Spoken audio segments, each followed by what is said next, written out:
About as split as you can get it, the 51% on the Cleveland Browns. So there we go. One more time, I'm going with our guys, man. I'll say Cleveland, God help me. Tune into All Bets Are On with Bruce Drennan and Matt Fontana. Friday nights and Saturday mornings on ESPN Cleveland. The Land on Demand, Cleveland's best sports content all in one place. Rizzo is now on your schedule. Listen to every minute of The Really Big Show with Riz and Aaron without commercial breaks. Subscribe today at thelandondemand.com. Are Baker and Stefanski headed for a divorce? You either get rid of Mayfield or you get rid of Stefanski. This is not working out. Stay with 850 ESPN Cleveland for the latest developments.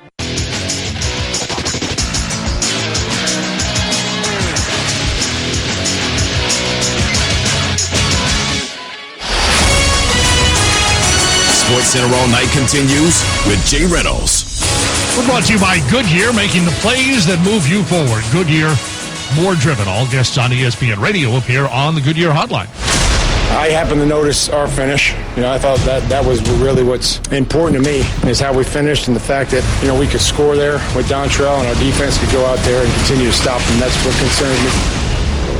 Tennessee Titans currently sitting atop as the 1 seed in the AFC. Looking to lock up that spot and a first-round bye in Week 18. Titans are expected to have Derrick Henry at practice Wednesday, but it's a long shot to see him this weekend. ESPN's Diana Rossini. The thought process is they want to make sure he's 100%. There's really no reason to push it. We know that if they beat the Houston Texans, they're going to lock up that number 1 seed in the AFC, and of course they're going to want that first-round bye. But, it's sort of looking at it as, is it worth the risk, though? Of perhaps a re-injuring that foot. But that doesn't seem to be the case in terms of what I can gather. I don't get the sense that he's going to be playing in this game. I get the sense that he's back at practice as just another step towards his return for the playoffs. One key factor for this weekend, the artificial turf in Houston versus the natural grass in Tennessee if the Titans hold him out until the postseason. The Browns are holding out Baker Mayfield. Actually, he's having surgery on his shoulder. He'll miss the season finale. He's having the torn labrum on his non-throwing shoulder repaired. As ESPN's Michelle Steele notes, he goes out after going down often in the Monday night loss. It was painful to watch. There's TJ Watt. And there's sack number 4 for Watt. You're going to give Dayton Hudson, a rookie, some help against the guy who's one of the baddest pass rushers in the NFL? One day after Browns quarterback Baker Mayfield was sacked 9 times, was intercepted twice after he failed to complete a pass on 10 consecutive throws at one point during a 26-14 loss to the Steelers on Monday Night Football, Browns head coach Kevin Stefanski addressed the media today about Mayfield. Baker won't play in this last game. We're going to hold him out. He's going to get surgery scheduled and really as soon as possible. Obviously frustrated for him, but just felt like that was the right thing to do for right now. Mayfield will not play the final game of the regular season against a red-hot Cincinnati Bengals team. Instead, he'll be having surgery to fix an injury he'd been dealing with since week 2, a torn labrum in his non-throwing left shoulder. Mayfield missed one game due to the shoulder injury, and Stefanski defended his decision not to give his quarterback more rest. It's a fair question, but I would just tell you, each one of those weeks and those days when we made those decisions, you're just going off of the information that's available to you. After leading the Browns to a playoff berth in the 2020 season, Mayfield has had to contend with injuries to his shoulder, knee, and foot. In addition to just generally inconsistent play on the field, the Browns did exercise Mayfield's 5th-year contract option for 2022, which would pay him $18.9 million, but the Browns could very well consider an upgrade at that position in the offseason.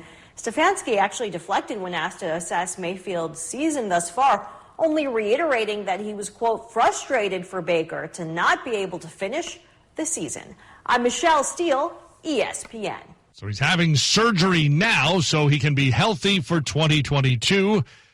But where will he be in 2022. ESPN analyst Dan Orlovsky. I would not be shocked if last night was the last time Baker Mayfield plays for the Cleveland Browns.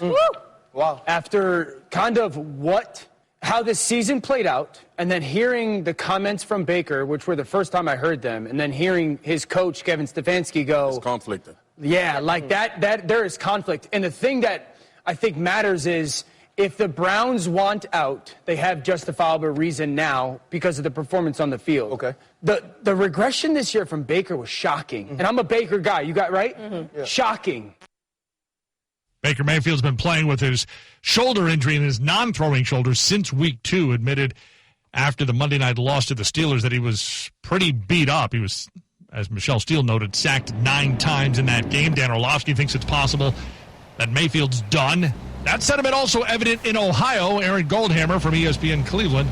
Well, I think Baker's played his last game as a Brown. So I don't even think this is about competition. I think that he's just toast.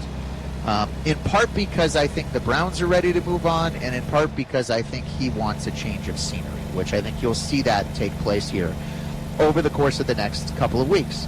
So then the Browns have to come up with a better answer. And my guess is, guys, it'll come from one of two places. Now, the draft thing is really dicey this year. The Browns could end up with a top 10 pick, but there are no top 10 quarterbacks in this draft, I don't think. And I think what's most likely is there's a second tier of guys that come available in the Derek Carr, Matt Ryan conversation. And I would bet on one of those guys being the starting quarterback of the Browns next year. Baker Mayfield having surgery. He'll miss the final game for Cleveland. Should he be in the MVP discussion? That's next. It's ESPN.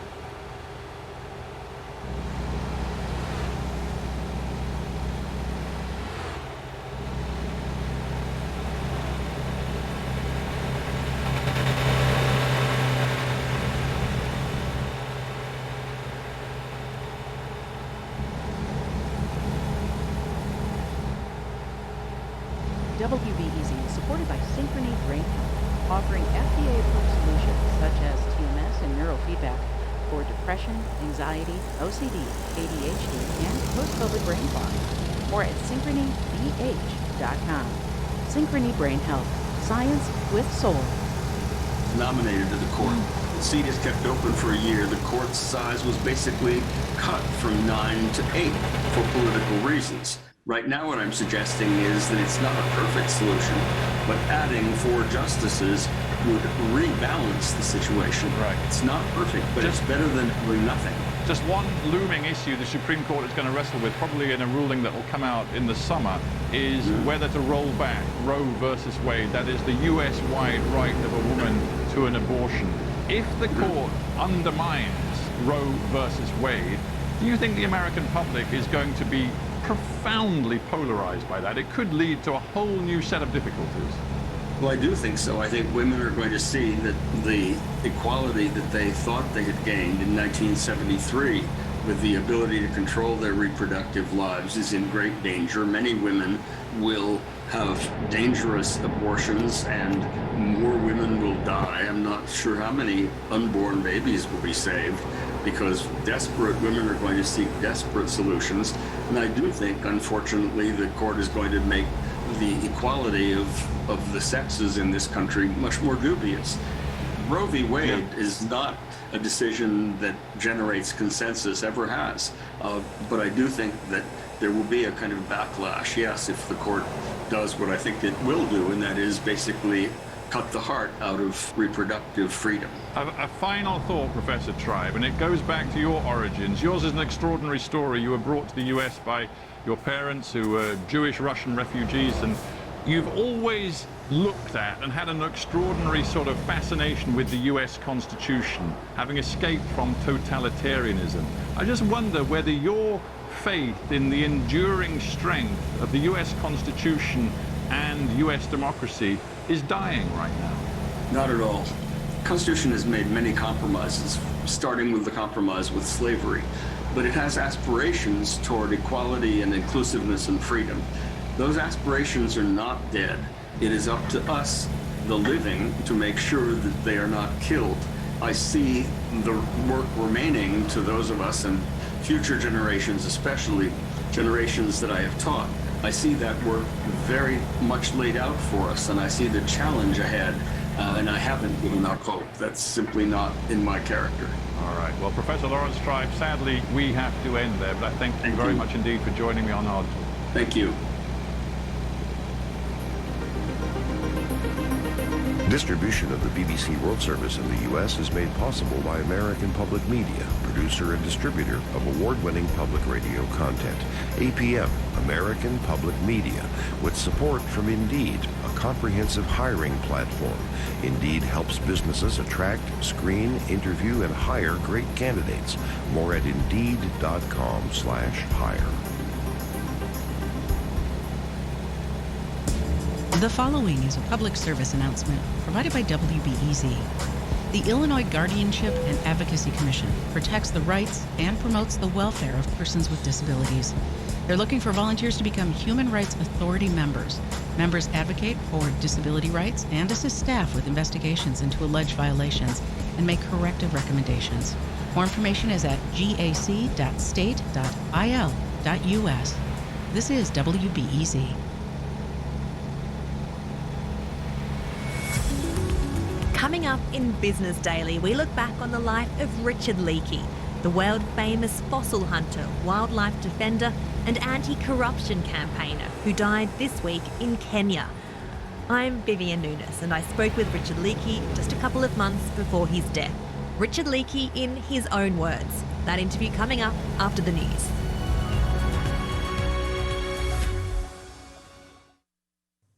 BBC News with Jerry Smith.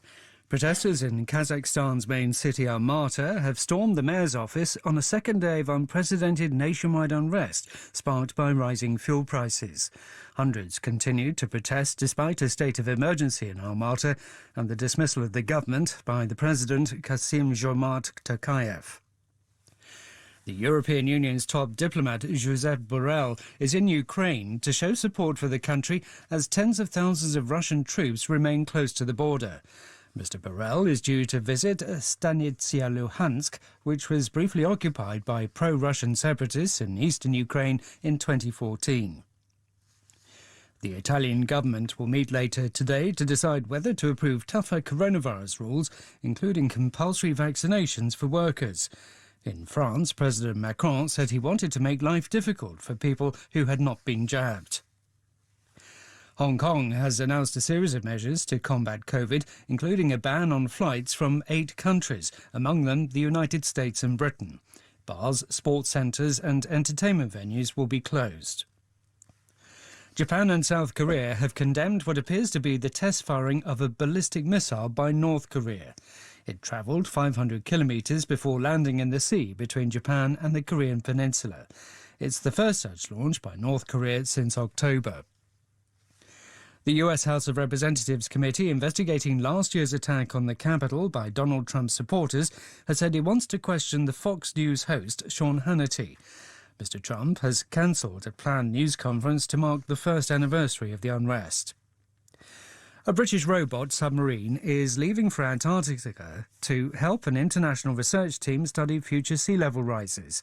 Boateam Boatface will probe beneath the Thwaites Glacier. BBC News. Welcome to this special edition of Business Daily with me, Vivian Nunes. Kenyan Richard Leakey, who died this week aged 77, became a household name around the world for his achievements in vastly different fields.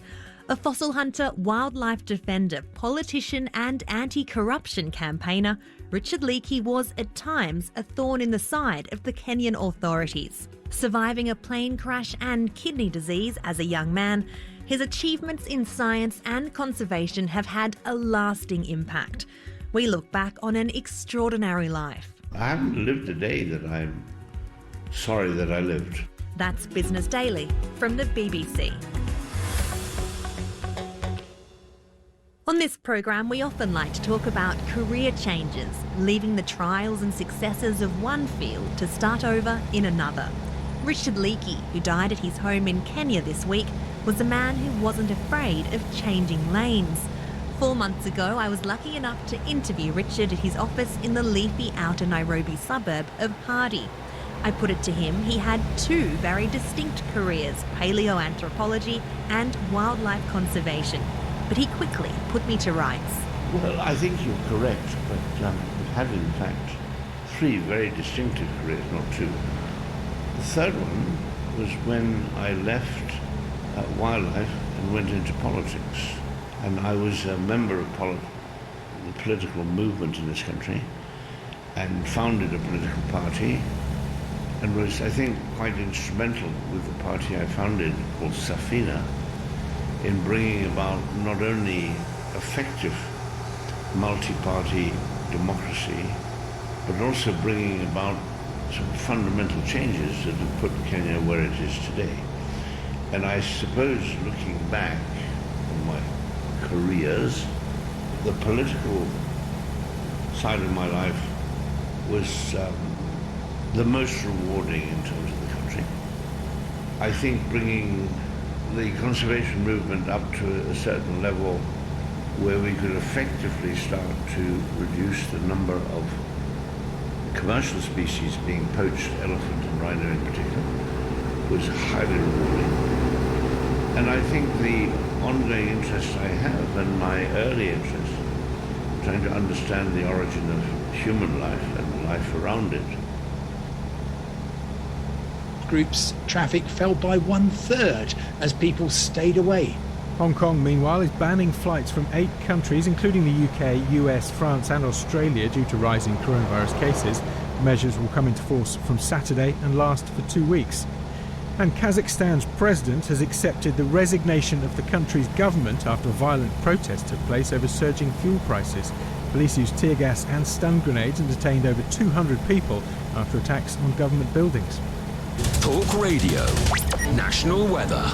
Dry and cold for most, with sunny spells inland, scattered showers on the coast in the east and west, as well as in the far north, where it's very wintry, windy in the east. Talk Radio. Breakfast talk. Passionate talk. Talk Radio. Harder, older, Hartley Brewer. How beautiful shines the morning star. Breakfast with Julia Hartley Brewer on Talk Radio, the home of common sense. Good morning to you. This is Talk Radio Breakfast with me, Julia Hartley Brewer. Last half hour of my show before Mike Graham says what's happening on his show at 10 o'clock. First up, though, and let's talk about travel industry groups calling for all remaining COVID restrictions on travellers to be removed in the latest government review.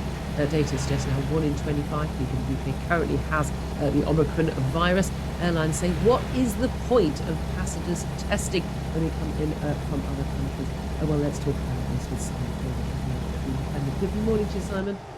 Good morning, Julia. I hope you're feeling okay considering. And yes, you are a lesson to us all about how to keep going, even though you have this evil virus. So, but aren't I? No, but come on. But I'm lucky enough. I can work from home. Millions of people can't. Will be losing their wages right now and worrying about their finances. Look, I mean, the main thing is that I'm thinking is it cost me and my husband £600 to have all the testing to do our travelling, and I'm not entirely sure what the point of it was, given we went out on holiday in December without COVID, and we had negative lateral flow tests before our flight, and then got off the flight, and 2 hours later we had our PCR test and tested positive, and it just shows really, frankly, the utter pointlessness of these tests, isn't it? Well, that's certainly the view of the aviation industry, as you have been reporting, Julia. We've got some research. Now, I need to stress that this was commissioned by the airlines and the airports, and so therefore it clearly came up with the conclusion that they were after. And they said that if you brought in pre-departure tests coming back to the UK, remember these were taken away back in the autumn and then brought back again early in December. If you took those away and you got rid of that day 2 PCR, the one that caught you, it would have slowed by about 3% the number of cases, and by about 5 days the spread of Omicron, but only if you'd done that at the very beginning of November, when Omicron didn't even have a name. And so they say it's completely pointless now. All it's doing is costing money from the passengers, and of course hugely disincentivizing people to travel, because and they don't want that's to... the thing, and it's not even just the cost of those tests, which is huge. And when it's for a whole family, we've only got one kid. If we'd had another child, that would have been another, extra couple of £100 for getting in and out of the country. It's the uncertainty, isn't it? The point where you have a test in another country. Everyone, I was away with lots of Brits, and I've got friends over in Antigua where we were. The big concern was getting back on that plane, and the fear that people had, given that it's quite clear that Omicron was spreading around the local area where we were, of getting negative lateral flow test, not taking any risk, so that they could get back on the plane and not get stuck abroad. You'd be thrown out of your hotel, to pay a fortune for a government approved quarantine hotel, trapped in one room, not allowed to leave for a couple of weeks before you're allowed to get on the plane again. Now, most families, A, don't want to do that, B, can't afford it, and C, can't afford to be off work for another couple. No, although there are some people who will say, Julia, actually you want to strengthen the pre-departure test to make sure that people aren't carrying it onto flights. And therefore, if you're going to get rid of a test, then make it the on-arrival PCR one, where of course you have to self-isolate even if you are negative until you get that negative result. But I'm really glad we paid extra to get results on the day, so we wouldn't have to self-isolate on Monday morning, and I wanted to go to work. Yes, it is a strange rule, and of course the crucial thing is that these were brought in almost overnight at the end of November and then tightened again the first week in December, specifically to buy time and stop Omicron taking over. Well, that went well, didn't it? It's as ludicrous as the French ban on British holidaymakers, which they say is necessary in order to stem the tide of Omicron, which is now even worse in France than it is here. These rules are brought in very quickly, have a massive impact on businesses and on families, and on the airline industry. And again, it's not just, I had to cancel my holiday. It's all the jobs involved.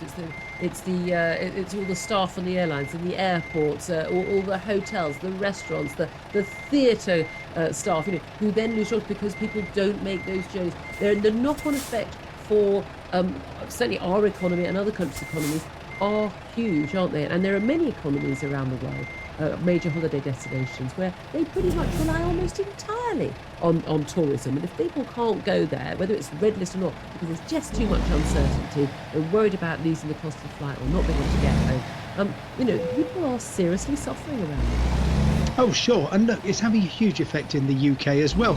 We used to get people coming here on holiday. They have effectively stopped because, partly because we have the most onerous and expensive arrival testing rules of any European country in order to protect our, 200,000 new Omicron cases a day. But also, I need to say, because of a post-Brexit promise which was carried out, which means that 300 million EU citizens are no longer able to travel to the UK on their ID cards. So we have a huge problem of inbound tourism, and that is going to cost an awful lot of jobs. And I think it is the big danger that we will suddenly wake up in a few months' time and realise nobody is travelling to the UK anymore, and that is having very serious economic implications. Meanwhile, I've phoned the Department for Transport a couple of times today to find out what we will find out and when, and they say no comment.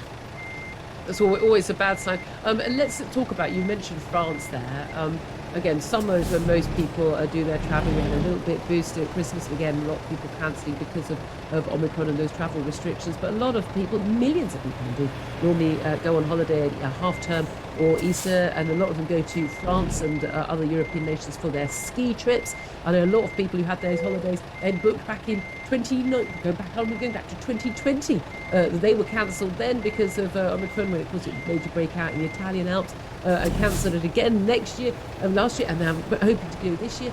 With France having the borders closed to Brits, that makes it, impossible to get there. But even if they do change that rule and let people in to travel through or to have house holidays in France, lots and lots of restrictions. How likely do you think it is by February that those rules will change? Is there any inkling from what the French are saying that they're going to allow Brits in anytime soon?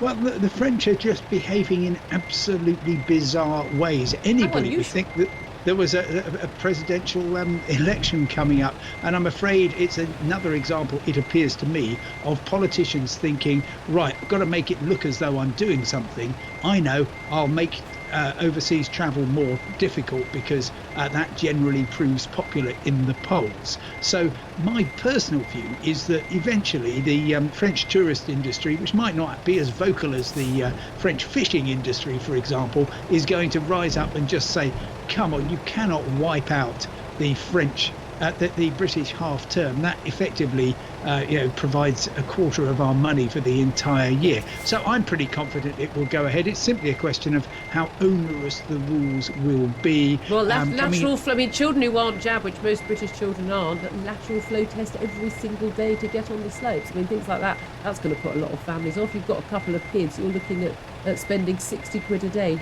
just to get your kid on a gondola. So I mean, I think that's gonna put pay to a lot of those holes, isn't it? So anyway, Simon Coulter, always good to talk to you. I love that I get to do a whole item basically on my holiday plans, as I always have. Simon Coulter, thanks for that. Let's talk now about what's happening in another place overseas, and that's in America.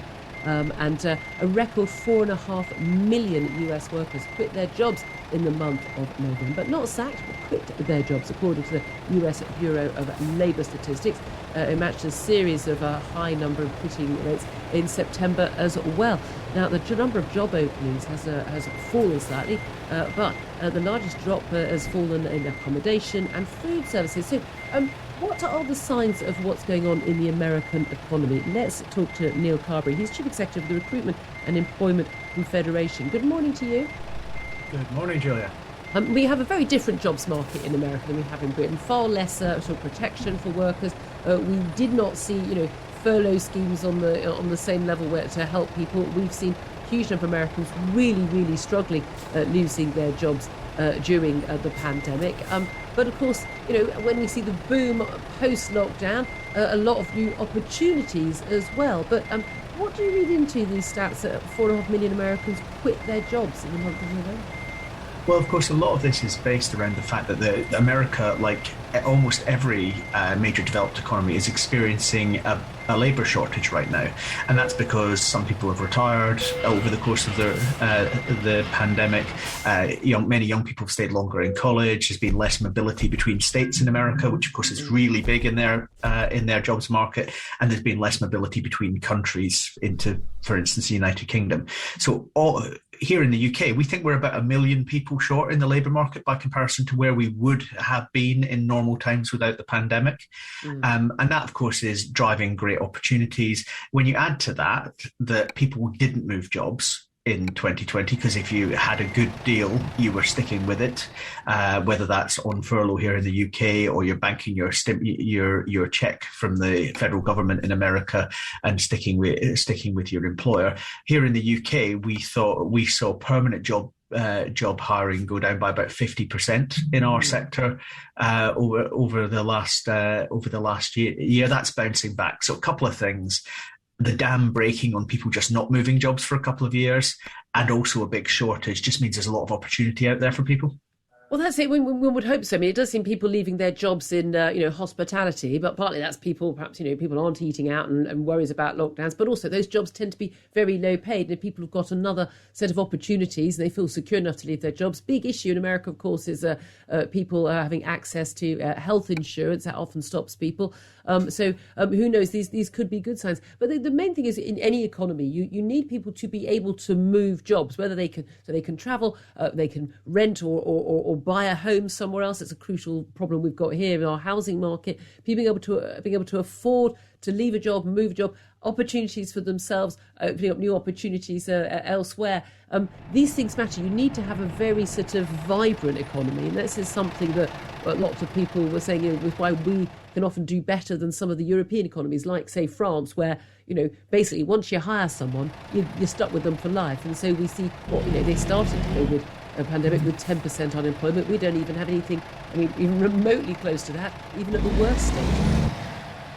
Yeah, I think for the UK, our challenge is how do we draw some of the people who are currently out of work and not looking for work back into the labour market to help us be productive. And I think companies need to be thinking hard about, well, what's my offer to attract those people who maybe don't have to take a job, some of those people who are maybe chose to retire and don't want to do the commute anymore. And I think a lot of our members recruitment consultancies are advising companies about how to make a different offer to draw those people back. It's a very different challenge to, for instance, countries where you have higher structural unemployment, as you mentioned. I think a big part of the message for people listening, though, is exactly the one you started with there, Julia, which is the best way to improve your income is usually to move jobs.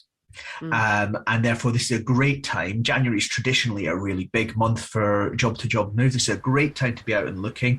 I can vouch for the fact that every single REC member is scrabbling for candidates right now, so you'll get a warm welcome when you phone up. It's a workers' market. Get out there and get a new job. Don't quit your job when you've got a new job. That's my top tip. Neil Carby, Executive Recruitment. Thank you very much. Well, a lot of people looking for you, but simply so they can afford the rising cost of living. We'll talk about that. Solid state human debate on a digital platform. Radio that stands to reason. Talk Radio.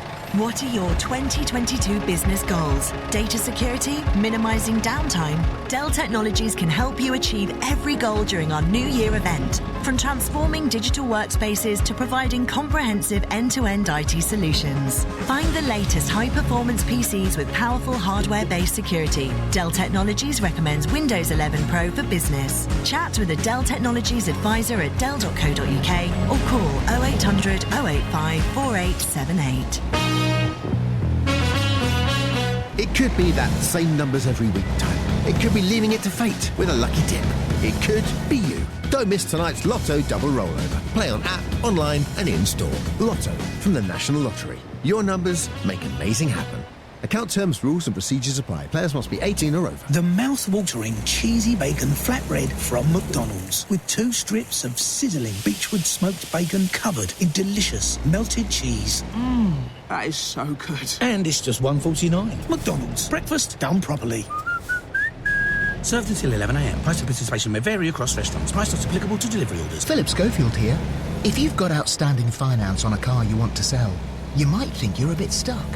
A bit stuck. A bit stuck. A bit stuck. A bit stuck. Not to worry. Just bring along your final settlement agreement and We Buy Any Car will handle all the finance for you. To find out how much your car's worth in 30 seconds, enter your reg number now at WeBuyAnyCar.com. Admin fee may apply. For more information, see WeBuyAnyCar.com/info. Your way from driveway to motorway. Talk Radio. Travel update. In Kent on the A20, 2 out of 3 lanes are closed eastbound after a car caught fire between Crickles Corner at Sidcup and the M20, M25 Swanley interchange, causing delays. In London, Trafalgar Road in Greenwich is closed each way at Maze Hill after an accident, with long delays on approaches to there. In Oxfordshire, the A417, the Lechlade Road's closed each way because of an accident at Buscott, causing queues. In West Yorkshire, the A638's closed eastbound after an accident on Chancery Road in Ossett, with queues towards there, and train services are suspended between Darlington and Bishop Auckland. I'm Russell. Talk Radio. Unbelievably realistic. Home of common sense. Measured means Machiavellian. Non-complicated radio or a complicated age. The People's Parliament. Just like the real thing. Talk Radio. Good morning to you. This is Talk Radio Breakfast with me, Julia Hartley-Brewer. Thank you very much indeed for your company. Well, the last item from me this morning, ahead of Mike Graham telling us what's on his show. New research says that 4 out of 5 people have experienced a rise in the cost of living, according to a new set of research from TSB. Well, let's talk about this right now with Hannah Sauter, who's Senior Economist at the Resolution Foundation. Good morning to you. Good morning. Thanks so much for joining us. And the only thing I find rather strange about this research is that only 4 out of 5 people have experienced a rise in the cost of living. Surely it's 5 out of 5. Who hasn't seen their energy bills going up and seen the cost of pretty much everything they buy? Well, absolutely. We've seen quite a broad-based rise in inflation in recent months. So that's particularly from things like energy bills. And I think most people will be very aware of that kind of thing. Most households will be. I think that the really concerning thing as well is that we're not expecting to see that go away anytime soon. So thinking about this year as a whole, 2022 looks set to be the year of the school, not households, we see further rises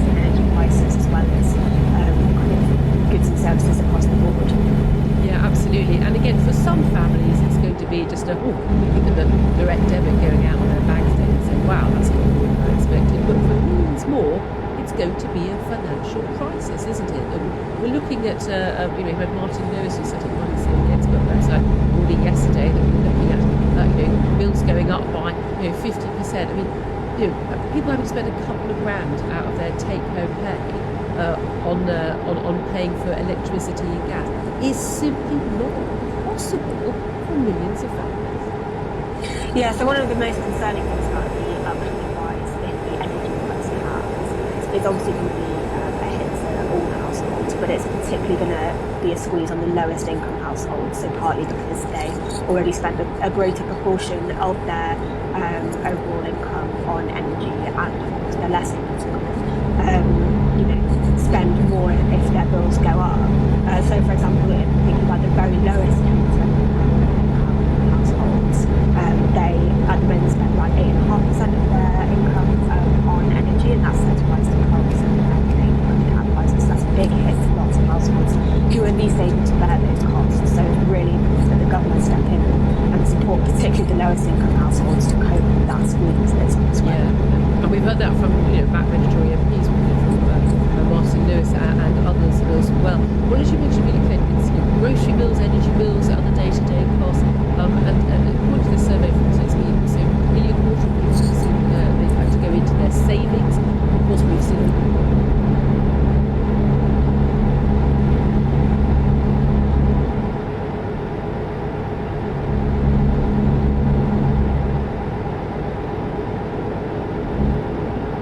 for Michael Vick. It is an entirely different plan. It's actually more stressful. It's way more stressful. Oh, but it is those mentalists, quarterbacks. An impressive 0 in the NBA. That's next. It's ESPN Radio. Hey, it's Max Kellerman. Coming up Wednesday, 5 teams are vying for 3 AFC playoff spots, and we'll tell you who's going on and who's going home. That's Wednesday morning. Keyshawn, J. Will, and Max on ESPN Radio. The top headlines are next on SportsCenter All Night. Anyone who has ever needed self-storage knows what a hassle it can be. You have to rent or borrow a truck and then find someone to help you move your stuff. And let's face it, moving furniture and heavy items without damaging them isn't easy. Renting the unit is worse. The hidden fees and admin costs are scarier than the dingy facilities you're leaving your stuff in. Why not use Closet Box instead? Closet Box is self-storage without leaving home. They'll pick up your belongings, store them securely, and bring any item back when you need it. The best part? Unlike traditional self-storage, you only pay for what you store. No paying for unused storage space. Closet Box's background check storage movers are licensed, bonded, and insured and will take care of all of the heavy lifting. Closet Box's local storage centers are temperature controlled and monitored 24/7. Closet Box has an A+ rating from the BBB. Call 877-233-5696 now for the season's best rates. Get $50 off first month storage using code RADIO50. That's 877-233-5696. 877-233-5696. With a home loan to fit your needs, Cross Country Mortgage is dedicated to getting it done. Visit them at crosscountrymortgage.com. Cross Country Mortgage, LLC.NMLS 3029, www.nmlsconsumeraccess.org, Equal Housing Opportunity. We're the place to hear the game and the place to react to the game. As a Browns fan, I want to know what the hell's going on here. This thing turned into a crap show overnight, and I want to know what's going on. It's happening again. You cannot tell me last night that Kevin Stefanski coached that game totally. Now, if the Browns were trying to lose the game, fine. That's ridiculous, and no one will admit it. But what I watched is inexplicable. And Baker you're ruining him with every pass you call. He's a tough kid. We get that. But even he's had enough. You left him out to dry. This isn't me. This is national media. The Manning cast. Louis Riddick on Monday Night Football. No one could explain what we watched last night. What in the hell was that? The home of the Browns, 850 ESPN Cleveland. Since 1999, the Browns have had 10 head coaches and 31 quarterbacks, but they've only had one voice. Going long, Peoples-Jones is out there. He's got it. 10-5, touchdown! A pick six. Denzel Ward is back. There he goes, 40. He's running to the river. 20, 15, 10, 5, touchdown, Nick Chubb. Turn down the TV sound and turn up the voice of the Browns. Jim Donovan is on 850 ESPN Cleveland. All bets are back on. The Browns all week long have held, according to Vegas, as a 2.5-point favorite. How about this public money, 51-49, about as split as you can get it, the 51% on the Cleveland Browns. So there we go. One more time, I'm going with our guys, man. I'll say Cleveland, God help me. Tune into All Bets Are On with Bruce Drennan and Matt Fontana. Friday nights and Saturday mornings on ESPN Cleveland. 12,000 are going crazy inside First Energy Stadium. In Cleveland sports, some moments live forever. Wherever you are, this is starting to become very, very real. The Browns will get their 11th win of the year. They'll go to 11-5, and they're going to the playoffs. Unbelievable. What a season. And the only thing that's missing, all of you. The Browns live on 850 ESPN Cleveland. The Land on Demand. Cleveland's best sports content all in one place. Rizzo is now on your schedule. Listen to every minute of The Really Big Show with Riz and Aaron without commercial breaks. Subscribe today at thelandondemand.com. This is Chris Oldak of The Really Big Show, and you're listening to the home of the Browns, WKNR Cleveland, a Good Karma Brands radio station.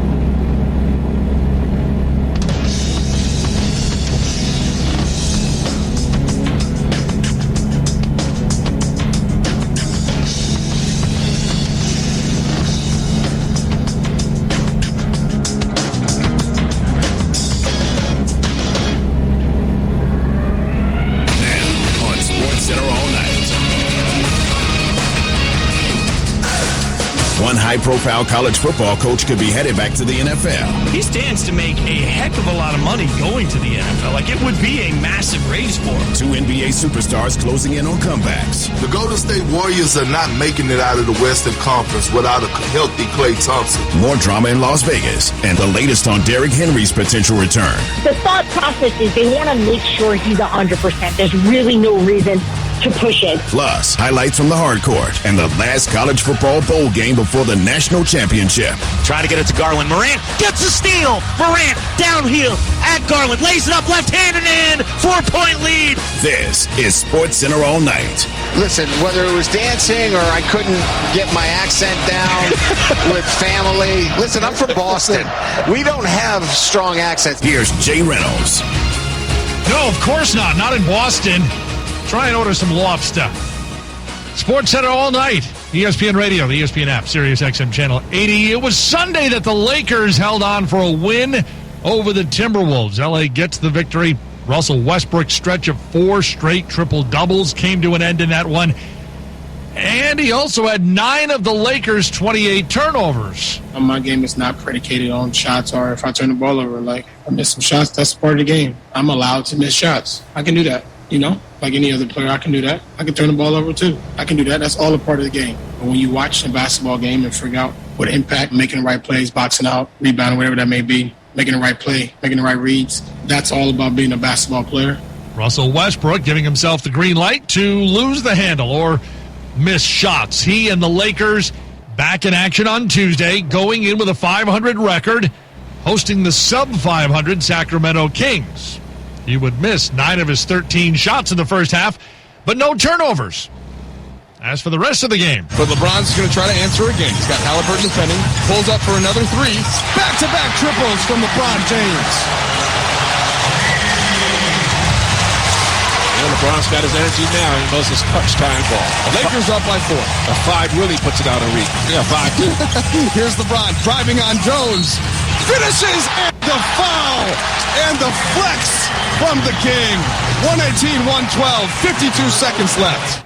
7:10 ESPN LA. Lakers rallying in the fourth quarter. They win it 122-114. LeBron leading the way, 31 points, 5 rebounds, 5 assists, and a block. His 25th 30-point game after turning 36. He's tied with Michael Jordan for the 3rd most such games in NBA history. Only Karl Malone and Kareem Abdul-Jabbar had more. In this one, LeBron leading 5 players in double figures. Russell Westbrook, 19 points. He finishes with 7 of 9 shooting and no turnovers. He snaps a streak of 407 consecutive games with at least one turnover. Next longest streak in NBA history is 239 by James Harden. Russell Westbrook, 0 turnovers in the Lakers' win over the Kings on Tuesday. Lakers playing for the first time since trading Rajon Rondo to the Cavs, part of that 3-team deal this week with Cleveland and the Knicks. ESPN's Dave McMenamin. The last thing Frank Vogel wanted to do was say goodbye to Rondo, who he really valued for his experience, and obviously their shared time together winning that championship in the bubble in Orlando just 2 seasons ago. But the Lakers needed someone in the now. Rondo potentially could help them in a playoff run, but maybe they don't make the playoffs unless they turn their season around. With that open roster spot, I'm told there's mutual interest between Stanley Johnson and the Lakers for him to return to the team. Now, his 10-day hardship exemption contract expired Monday. He will not be with the team today, but starting tomorrow, the Lakers and the rest of the league can sign any player to a regular 10-day contract. Not an exemption because of COVID, but the regular 10-day contract season. I expect the Lakers to sign Johnson to one 10-day contract, perhaps 2 in a row, as an extended audition to see if he can make the roster for the rest of the season. They love Johnson for his tough-nosed defense. He's helped them win 3 out of their last 4 games, playing some backup small center minutes for them. Lakers changes coming after the trade of Rondo, the 35-year-old, and averaged 33 points, 3.5 assists in about 16 minutes per game this season. Lakers won just 5 of the 18 games in which he appeared this season. Hadn't been on the court since December 23rd before he entered health and safety protocols. Sports Center all night, ESPN Radio. Suns battling for the top spot of the Western Conference, playing in New Orleans on Tuesday. Booker in that far corner. Hart there defensively. Out to Biyombo. Back to Booker. 3-pointer. Shazam! Big shot by D. Booker. And he now has 29 points on the night. And the Suns are back up by 8. Booker draining that 3. Wasn't the only one doing that for Phoenix. And the Suns will have possession. They go to Booker.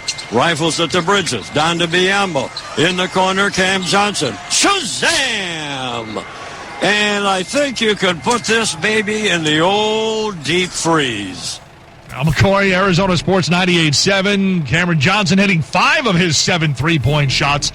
Suns get a 13-point win, 123-110. Devin Booker, 33 points, 5th consecutive game with 20 or more. Longest such streak this season. For Chris Paul, his 98th career game with 15 or more assists. He's now tied with Isaiah Thomas for 5th all-time. At Madison Square Garden, Knicks hosting the Pacers. Barrett, high left for the Knicks. Gets up top, pulls up, jump over Sabonis, got it. 32 for Barrett. Knicks extend the lead. It's 95-90 with under 5 to go. 98.7 ESPN New York. Knicks a 104-94 win over the Pacers. Consecutive home wins for the second time this season. Also happened just before Thanksgiving. R.J. Barrett, 32 points in the win over the Pacers. Pacers among those playing back-to-back this week. They'll return to the court Wednesday when they host the Nets.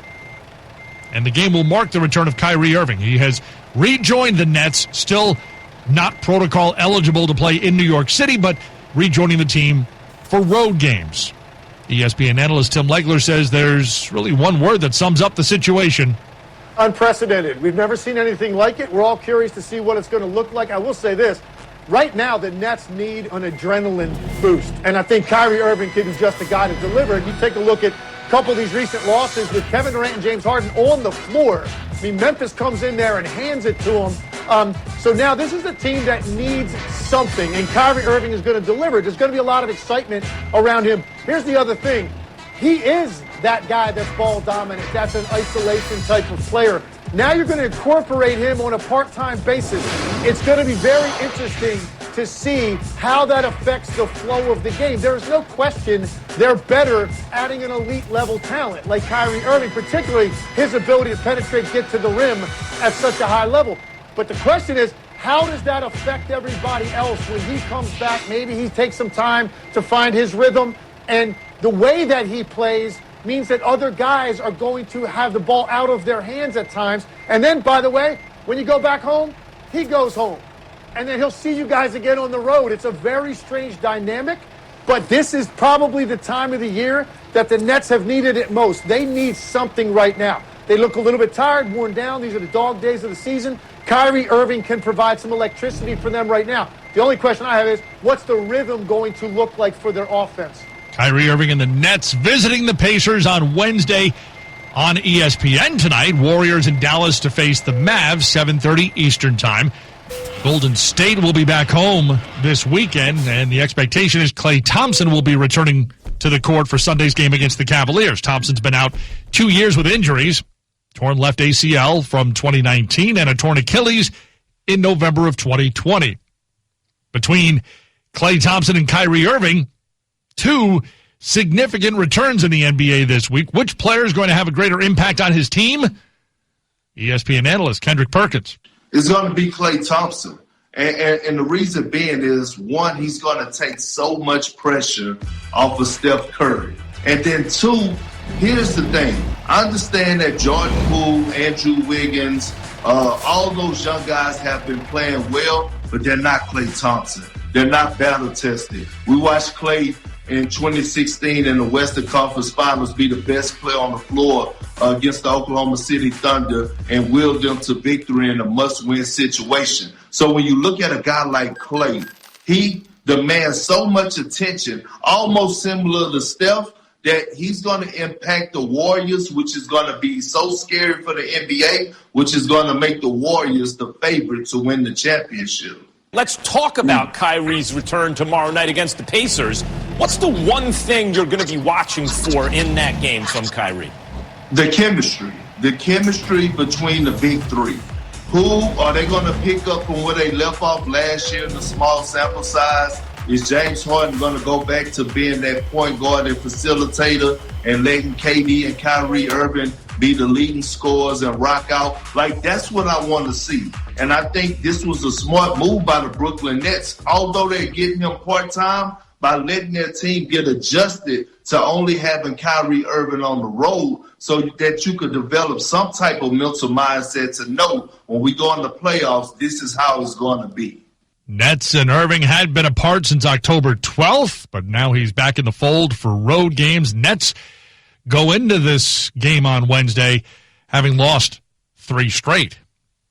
Much more coming up on Keyshawn, J. Will, and Max, 6 to 10 Eastern Time each weekday morning. You're, of course, part of ESPN Nation on the Dr. Pepper Twitter feed. ESPN Nation presented by Dr. Pepper. The College Football Championship is here. Fans are pumped. Return to glory with Fansville by Dr. Pepper, the one fans deserve. A shocking move in college football as LSU is set to hire Notre Dame's Brian Kelly as the school's next head coach. I can understand what is appealing about this to Brian Kelly. It was one of the big domino moves in college football. LSU getting itself a high-profile coach, Brian Kelly, on hand in Houston to see his LSU team in action in the final bowl game before the national championship matchup. Brian Kelly watching from a distance, not on the sidelines to coach. LSU offensive line coach Brad Davis in charge for the Texas Bowl against Kansas State. LSU not shorthanded only in the coaching department, but in manpower as well, with a combination of academic or other suspensions, COVID protocols, opt-outs, players entering the transfer portal. LSU going into its bowl game with just 39 scholarship players.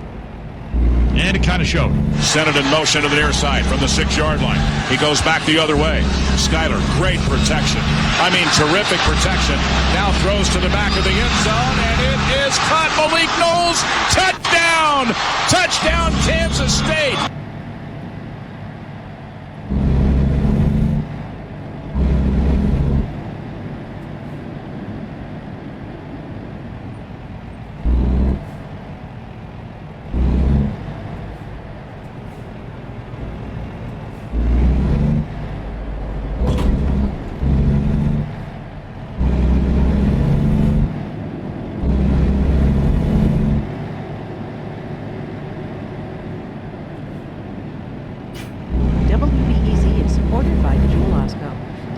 Providing meals for local families during this holiday season. Customer donations to benefit organizations are now being accepted at all Jewel Osco locations. Right. They have a consciousness that they don't need to accept authoritarian rule. Our cousin Bara is one of those people. Bara became an activist because of the 2011 uprising in Yemen. The moment when I saw that gathering of young people, really very politically mature, I saw like this is the future of our country. That was the first time I would say we have something to be very proud of. We have an entire generation ready for change and ready to make a better future for our country. What happened in the revolution is actually it brought us all together. And many of us became more politically mature. We know the role of civil society is important. That's how you drive change. But in order to have an active civil society, you need the state to be in place. It's interesting what Barat says here about Yemen. In some ways, he's saying something slightly different to what we've just heard from Intisar in Tunisia. Intisar stresses the importance of establishing a democratic culture, making sure that citizens are aware and engaged. And Barat says it's actually the state institutions that we need, a functioning parliament, a constitution. I think the difference there shows the situation today is actually very, very different in all of these Arab Spring countries. There are different stages of the process. You've got Tunisia, which has now established democratic state institutions, so maybe it can focus on civil society and people's engagement in politics. Even if it is experiencing political turmoil, 10 years worth of effort has been put into establishing democracy. Whereas you've got a country like Yemen, which is still a long way off having those institutions. And the thing with war-torn countries like Yemen and like Syria is that they don't have the luxury of just focusing on the transition to democracy because they're also dealing with the fallout of war. People are still dying in Syria as a result of the conflict there. And the country is split between the regime, the opposition, formerly Al-Qaeda affiliated forces, and Kurdish separatists. On top of all of that, you've got Turkey, which occupies Syrian territory along its border, and then Russia, Iran, and the US all involved militarily. So what's the way out? There is no other solution in Syria except a political solution. Going back to the way things were in 2011 is not an option. Military solution is also unacceptable. Dima Musa is a member of the Syrian National Coalition, a Syrian opposition body, and also works with the Syrian Constitutional Committee, drafting a new constitution for Syria.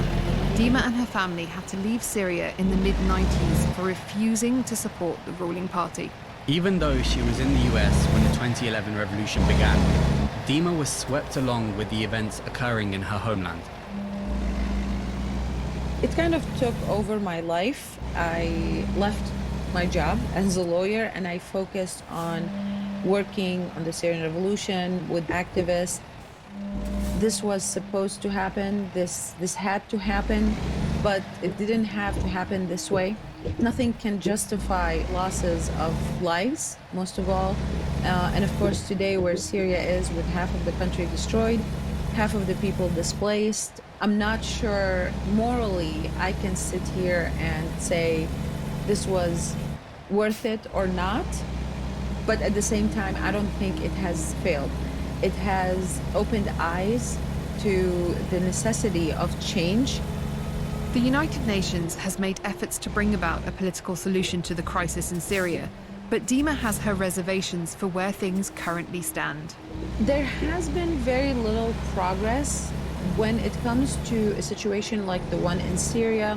It's not only about the Syrian side, it's also about the international community, the way it's involved in the Syrian conflict.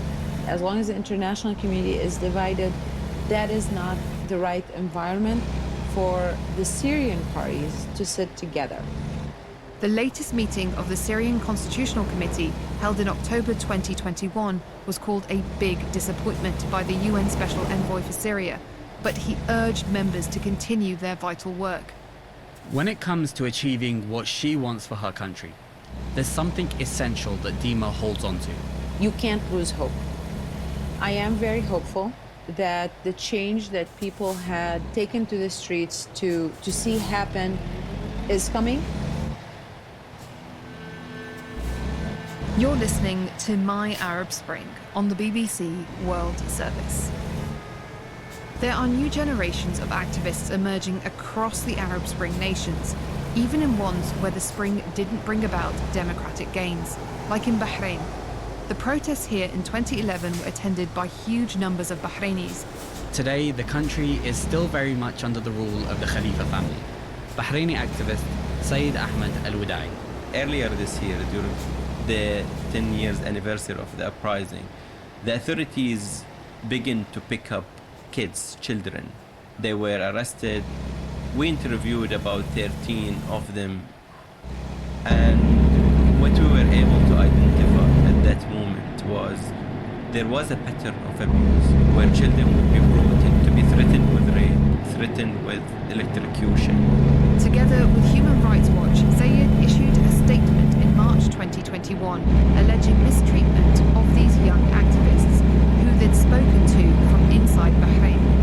When approached for comment regarding these accusations, a Bahraini government spokesperson said, "A zero-tolerance policy towards mistreatment of any kind continues to be at the heart of Bahrain's progressive and internationally recognised institutional and legal reforms. This is to ensure a robust system of checks and balances exists and functions for the protection of civil liberties. Bahrain fully supports open and inclusive political dialogue, and no one is barred from expressing political views peacefully." When you speak to children as young as 13, how old they were when the uprising happened? They were only 3 years old. And now the one which I am proud of the history, the strength of them. One of the children was subjected to really horrendous and very serious abuses. But at the same time, I really saw hope and sense of humor. I appreciate that the legal framework is that the exemptions are limited and they are set out, but they are also wide, and they don't require, for example, illness. They require that a person may suffer distress, and they may suffer distress for any number of reasons. It's not for the employer to pry into those, and it's not for the employer to be able to investigate whether or not that person is telling the truth. Right. But the employer shouldn't do that. Well, we'll come back to more of that. Stay with us, Francis, if you would. Very helpful information. Thank you so much for it. Stay with us. We're talking to Francis Hall, Public Law Barrister. If you've got questions that you need some legal advice on, I'm sure Francis will be very happy to answer them within the concept and within the kind of the square, if you like, of these COVID rules and what some schools are trying to do, what some employers are trying to do. If your employers are trying to force you into some situation you're not comfortable with, let us know. We'll get an answer for you. 0344 499 1000. This is Talk Radio. Prime Talking Radio, 3.5 hours a day. A national treasure, the home of common sense. Talk Radio. Now streaming on Disney Plus. I am not a bounty hunter. From the studio that brought you The Mandalorian. You were all once captains under Jabba the Hutt. Comes the highly anticipated series. Jabba ruled with fear. I intend to rule with respect. Star Wars, The Book of Boba Fett. I'm Boba Fett. I'm the Crime Lord now. An original series now streaming only on Disney Plus. 18 plus subscription required. T's and C's apply. Matt is hoping this shower will bring him back to life after an eventful night. You see, he's just bought an energy efficient boiler from British Gas for just £35 a month, and it could save him £240 a year on his energy bills. So the only thing Matt needs to worry about is my shower. Search British Gas new boiler. Conditions apply. British Gas new heating bill. It is a credit broker, not the lender, and uses panel of rates. Representative example. Cash price £1,666. Credit deposit total payable £2,098.20. APR 9.9%. New boiler saving compared to G-rated boiler. It could be that same numbers every time. It could be leaning into fate with a lucky dip. It could be you. Don't miss tonight's Lotto Double Roll. Play on app, online, and in-store. Lotto from the National Lottery. Your numbers,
at Langley. Hour-long delays are possible to trains travelling through Darlington, where there's been a signal problem. I'm Sarah Ellie. Talk Radio. Accept no substitutes. Access all arguments. The UK's official opinion exchange. Free Speech Radio. Shut up and listen. We're on your side. The home of common sense. Talk Radio.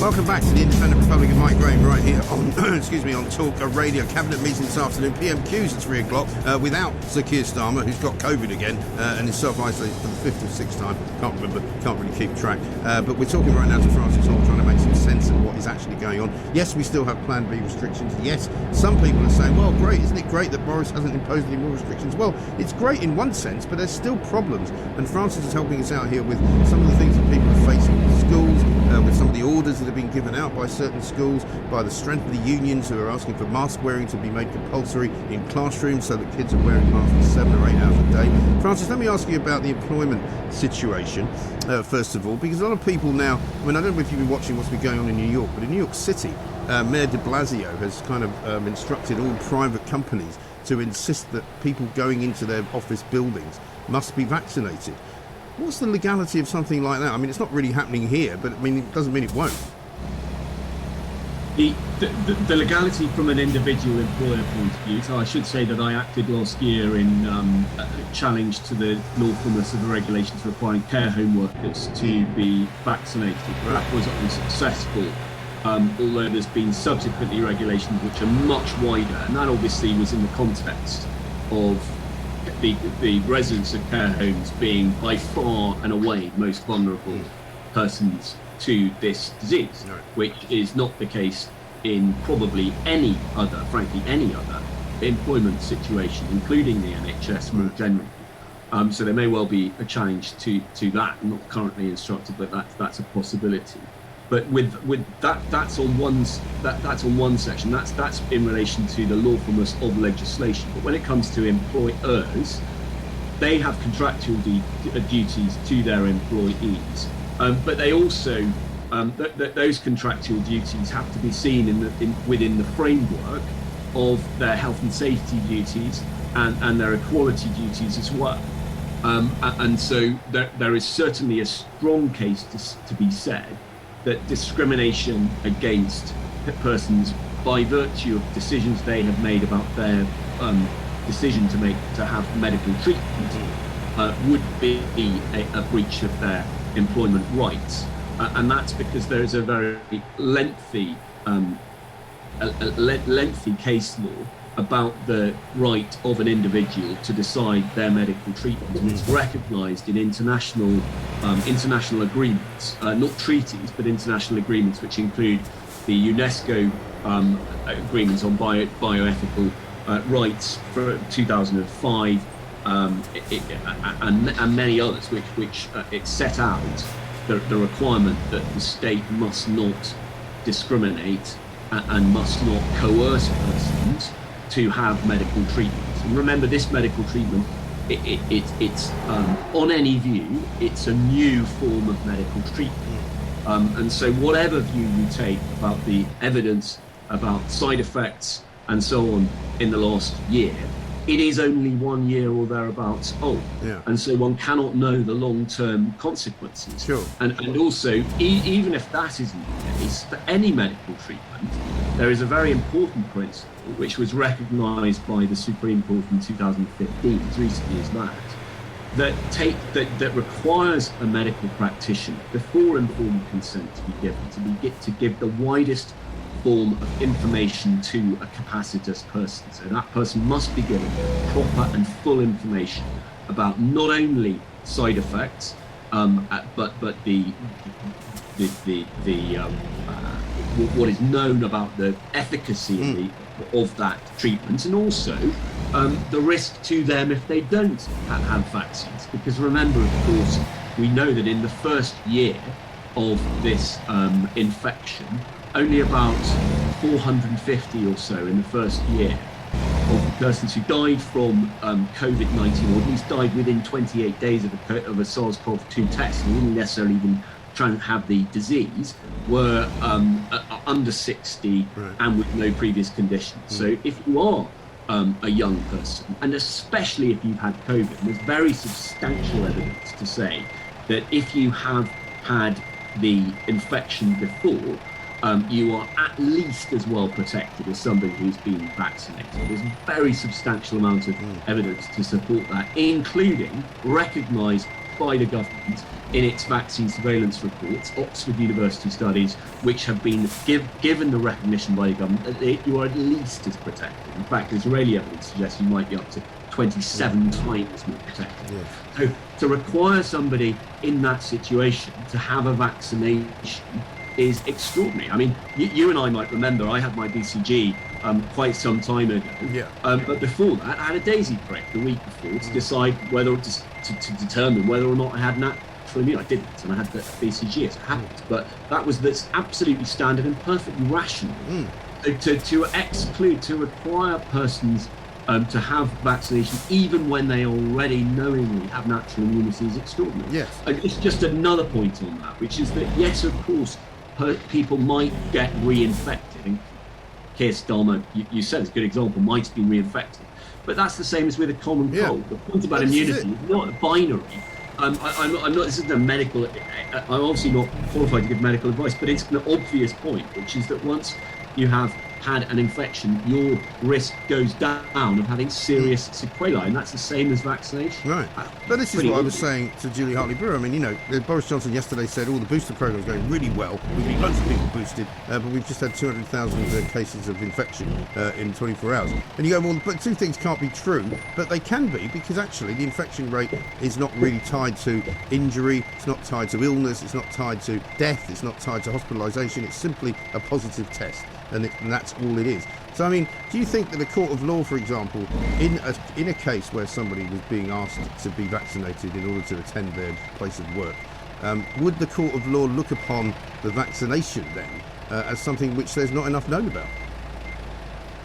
Well, I think the fact that the vaccination is a relatively new form of treatment, and were a person to have natural immunity, that would obviously increase the case that person said that employer had for resisting a requirement to be vaccinated, are relevant considerations in whether it's proportionate for an employer to require it, as is the kind of people who work with him. So, as I say, the law that the government passed was permitted in the High Court, but given the very, very high risk of those individuals in care homes, which isn't going to be the case in probably almost any other, maybe bingo operator, but I can't think of many other places where you have so many patients who are so vulnerable.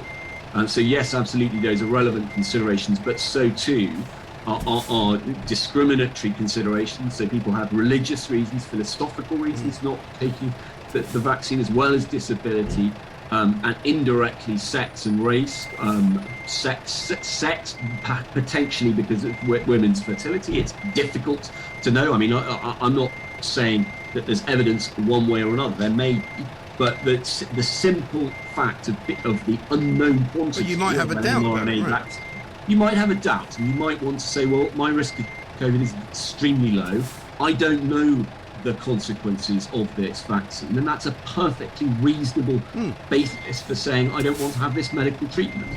And that's the decision that you should be able to make in your interests. And again, it's totally pernicious and lawfully wrong to say that you must decide on the basis of others, even if this was a vaccine that did protect and did substantially reduce the risk of infection. There's strong evidence to say it isn't such a vaccine anyway. It protects you, but it doesn't necessarily protect others from infection, or at least it might reduce that, but not by that much, and that will wane over time, as we know, and as the government admits. Otherwise, it wouldn't be doing the booster program.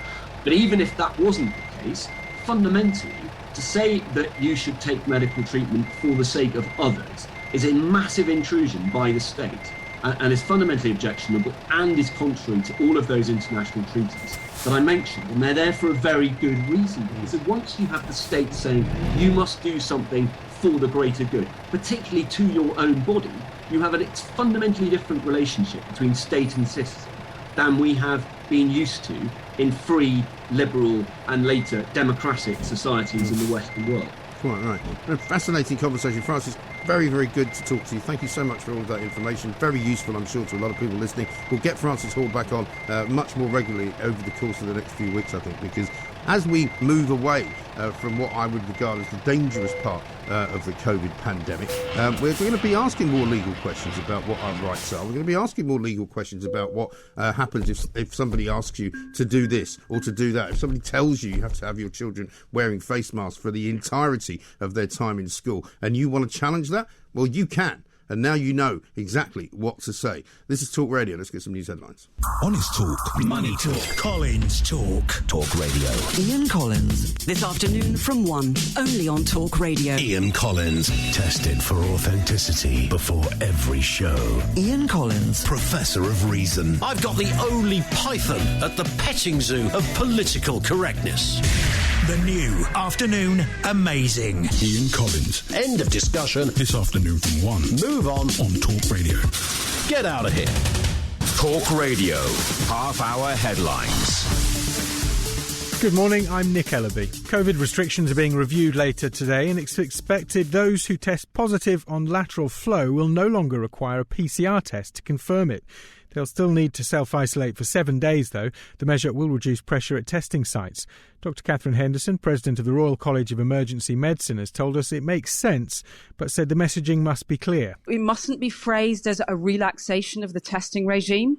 It's not a relaxation of the testing regime. It's a way of managing the risk of a situation. It still means you've got a positive test. Meanwhile, the North East Ambulance Service has admitted asking patients with potentially non-life-threatening conditions to make their own way to hospital over the bank holiday weekend. Its medical director says staff absences due to the Omicron variant led the service to implement its highest level of clinical escalation plan. Sir Keir Starmer's tested positive for coronavirus. A Labour Party spokesperson says his deputy Angela Rayner will stand in for him at Prime Minister's Questions this afternoon. Travel restrictions are also being reviewed today.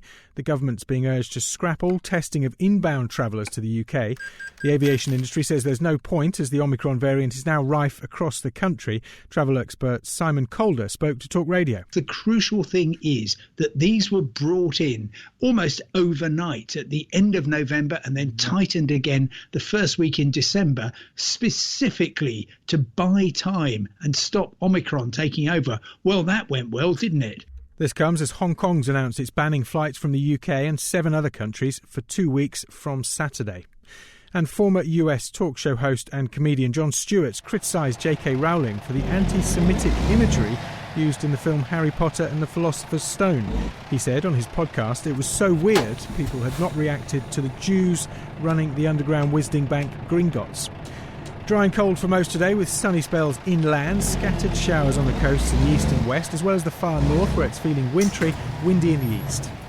The Independent Republic of Mike Graham on Talk Radio.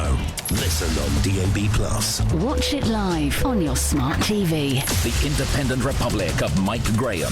Talk Radio.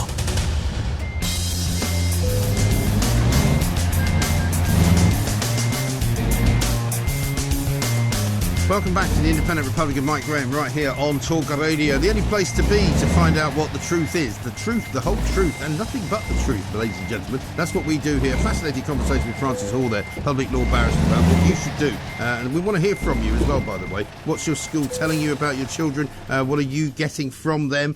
We've had quite a few people saying to us that basically they've called the school and they've said, look, I don't want my child to wear a face mask. And generally speaking, they will back down. But if that is not the case, do let us know precisely what you're being told and what you're being asked to do, because at the end of the day, you have the right to refuse to do it. People who are exempt from wearing a face mask in Northern Ireland must be able to prove this to a police officer, says this particular texter on 87222. Is this legal? Can our government in Northern Ireland put this law in place? There is a grace period before enforcement begins on the 7th of January. I'm sorry I didn't see that before Francis left. I don't know the answer to that. It doesn't sound legal to me because under any laws that we're using here in the UK, in England certainly, nobody can ask somebody why they're not wearing a mask. You can just say you're exempt and that's the end of that. It's as simple as that, and Francis Hall just told us that. We'll take more of your calls on that and more of your stories as well. But right now, we're going to talk to Mike Yardley, writer, broadcaster and terror expert, man who knows a thing or two about the Iraq War as well, because this morning, extraordinary story in the Daily Mail, exclusive by Simon Walters.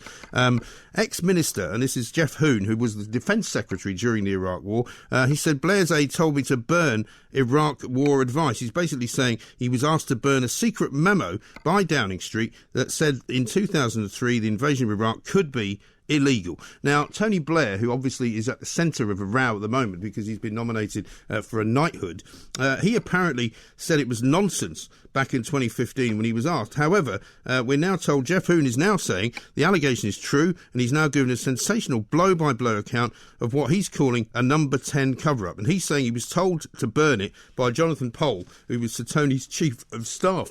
Mike, a very good morning to you. Happy New Year to you. Good morning to you, Mike, and Happy New Year to you and everyone listening to. And I have to say before we continue, Francis Hall made some excellent points. If we are going to retain our freedoms now, our historic liberties, we are going to have to push back. We are going to have to question stuff. People, we're Brits, we don't normally do that, but it's time we started. Yes. I mean, I think there's absolutely no doubt, is there? Because at the end of the day, while we're all sitting around here going, oh, isn't it great we didn't get closed down over New Year, it looks as though Boris Johnson's finally listening to the people on his back benches who are telling him not to lock us down. There are still lots of things going on sort of behind the scenes, if you like, that we need to bring out and look at, right? Wait, indeed, sorry, I'm just altering a small delay. Okay. Lots of stuff, yes. And people are beginning to question all these things we're being told. Right. And we need to do that. We need to do the journalism that isn't generally being done. Let's go back to what you were saying about the Iraq War. Yeah. The Chilcot inquiry made it quite clear that Blair's government misled the British people. And it was a disastrous campaign. Our forces were not properly prepared. The intelligence was inadequate. The equipment they took was wrong. All sorts of errors. And eventually that and other things brought down Mr. Blair's government. There was tremendous opposition to it. And Blair went on to do extremely well in private life. I mean, he was making, hundreds of thousands before he left office. After he left office, he was making millions. And he ended up as an advisor to banking. He ended up as a special advisor on climate change. His family did very well from property investments. His estimated net worth now is in the tens of millions, perhaps as much as £40 million or more. And this is unprecedented, really, for an Well, unbelievably, did he not also become an peace envoy to the Middle East? Yeah, that was his special appointment as the ambassador to the quartet or something. Right. It was a very odd deal. But it's quite clear that he's got a finger in all too many globalist pies. We've had him on Remain, we've had him on vaccinations, we've had him on vaccination passports. This is a man who simply will not retire gracefully from public life and who seems to want to get involved in everything, although he's not very popular with the public, and hence the enormous reaction to his knighthood. When I last looked, there were over 600,000 people who'd signed a petition for his knighthood to pass him. He's not a very popular guy. I think he wants to be a popular guy, but people bluntly don't like him very much. Well, I mean, I had I might say, good fortune or misfortune to have dinner with him once, at sort of a big table. It was at an event, I was sitting next to him. And he was a guy, this was quite early on in his Prime Minister's sort of ship. It was around about 2000 or something like that. And he was a remarkably sort of insouciant character. He didn't really, I mean, he was quite, I was talking to him about the rise of Plaid Cymru and what was going on in Wales at the time and how nationalism was quite a big thing. And how they sort of controlled the BBC in Wales and all this. He didn't really know anything about it. He was kind of looking at me as if I was talking complete enough to sort of gibberish, and he was like, really?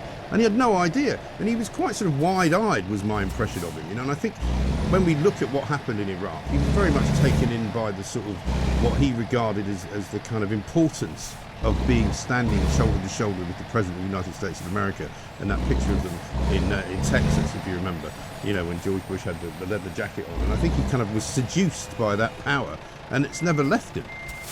Yo, Blair. Yeah, that's right. Exactly. And then don't forget, before that, there was the Kosovo War as well. Yes. was seen, and I think probably correctly, as someone who took us into a lot of not very happy wars. He certainly also did other things which were not popular. His policy on immigration, and people have argued that the Labour Party allowed mass immigration because they thought it would be to their electoral benefit, has, I think, generally speaking, been extremely unpopular with the British people. That's not to say we shouldn't have immigration. This country needs immigrants. But we've had mass immigration, uncontrolled immigration, and I think most people, certainly most of the people I speak to, think that has not done any good whatsoever. No, absolutely not. And the other thing that he did, which was kind of more, I suppose, in the background that we didn't really notice at the time, and Peter Hitchens talks about this all the time, is he completely reconstructed the establishment, effectively.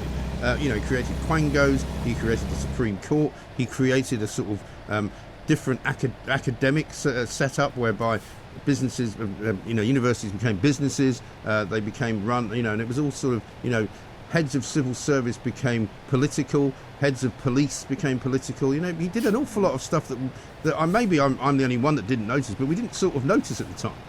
No, and as well as all that stuff which we can see, there's all this rather strange common purpose stuff. There seems to have been vast organisation behind the scenes to get people of a Blairite perspective into positions of power. You notice now that he always seems to have access to the BBC. I've never known someone who seems to get on the BBC so easily. He's always there with an opinion. Most recently on vaccine passports and vaccines, but before that on Remain. He has extraordinary access. And then he tells us that with his institute, do you remember that extraordinary comment a little while back where he said, he had his people in place in different governments? I mean, that was an extraordinary thing. Oh, I know. I mean, what is the purpose of his institute? What is he doing? Who does he represent? He seems to be, as far as I can see, an agent of globalism. Yeah. I mean, I think he's more or less an agent of Tony Blair. I mean, I think the main thing that he has done, and as you can see from what he has done over the past several years, is created a massive amount of wealth for himself and his family, and that seems to be the case. But I mean, who can say how easy it is to get on the BBC when they start getting Alan Dershowitz on to comment on the conviction of Ghislaine Maxwell, despite the fact that he should never have been anywhere near that conversation. But, here's the problem for me. A lot of people say, why doesn't Tony Blair just refuse the knighthood? He's never going to do that, is he? I don't think he is. I think perhaps he thinks it might. I don't know. I can't get inside his head.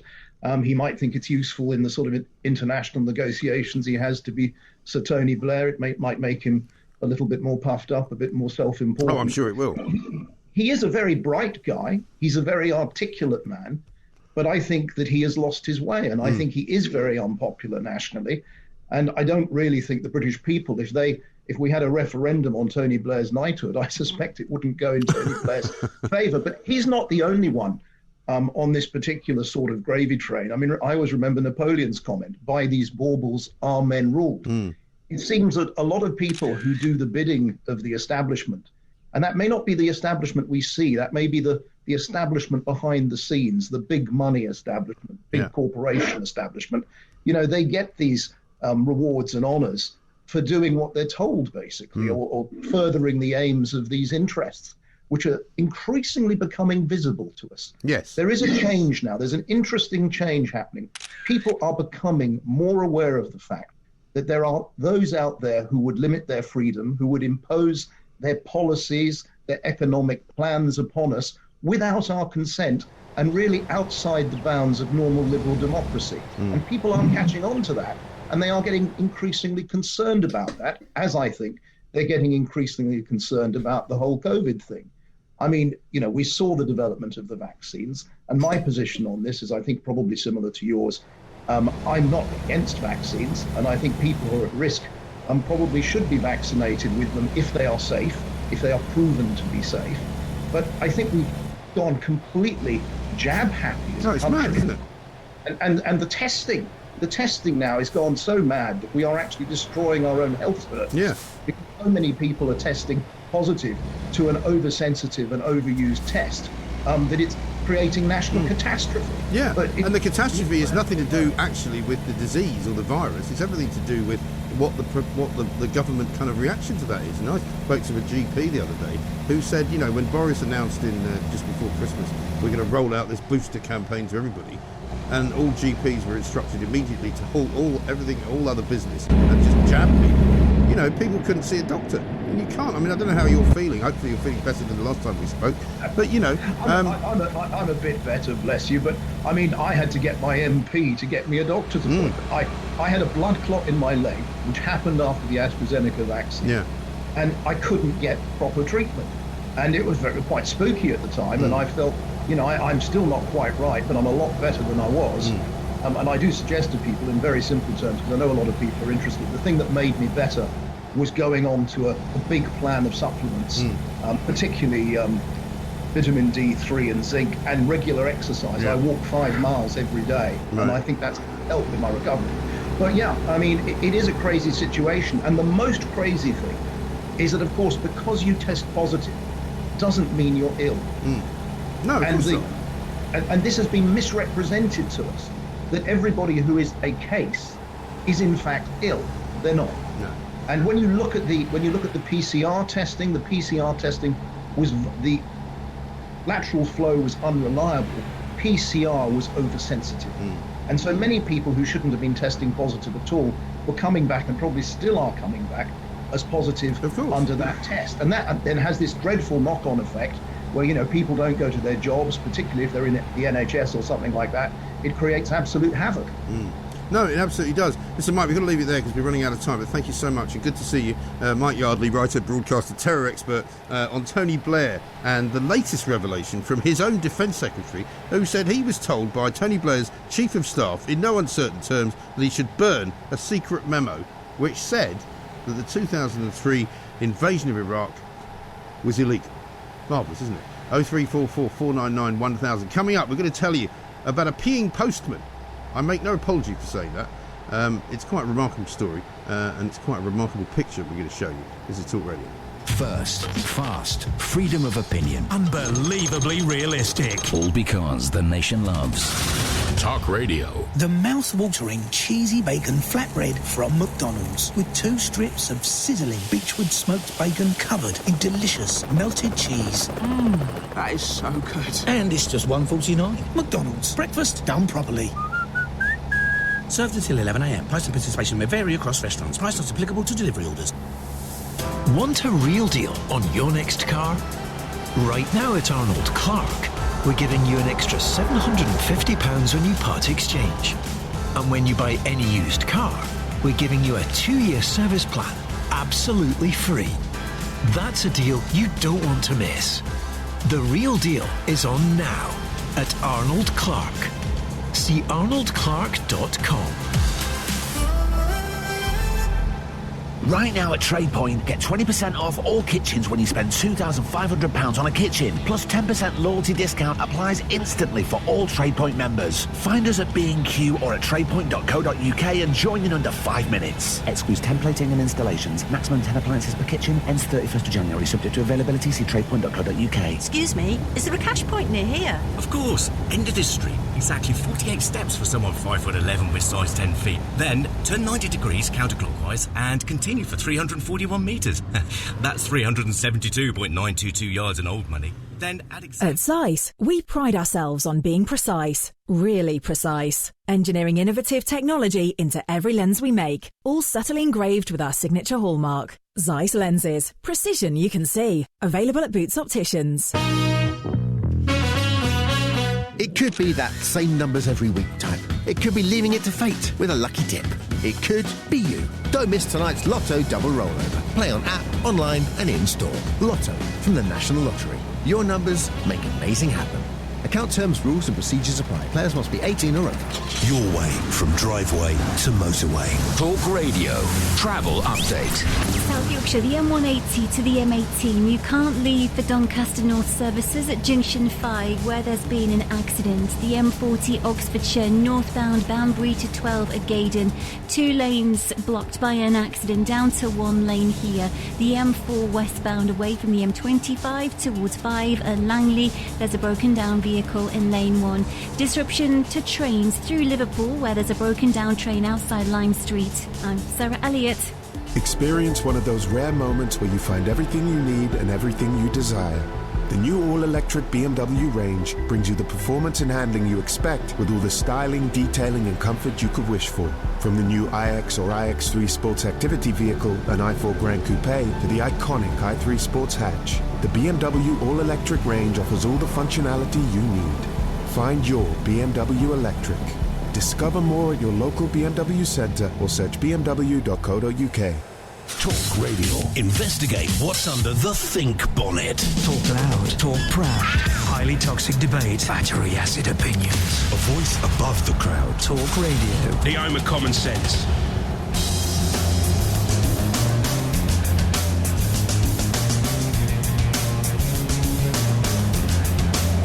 Welcome back to the Independent Republic of Mike Graham right here on Talk Radio. Lots more to do. Tonya Buxton will be here after 11 o'clock. She'll have plenty to say, I'm sure, about the mask wearing in schools and to also have a bit to say about Tony Blair as well. I wouldn't be at all surprised. And let me ask you a question.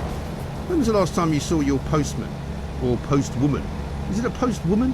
Or how about just postie? And then that covers it, right? Because there might be some non-binary posties. You never know. Who don't perceive themselves to have any particular gender.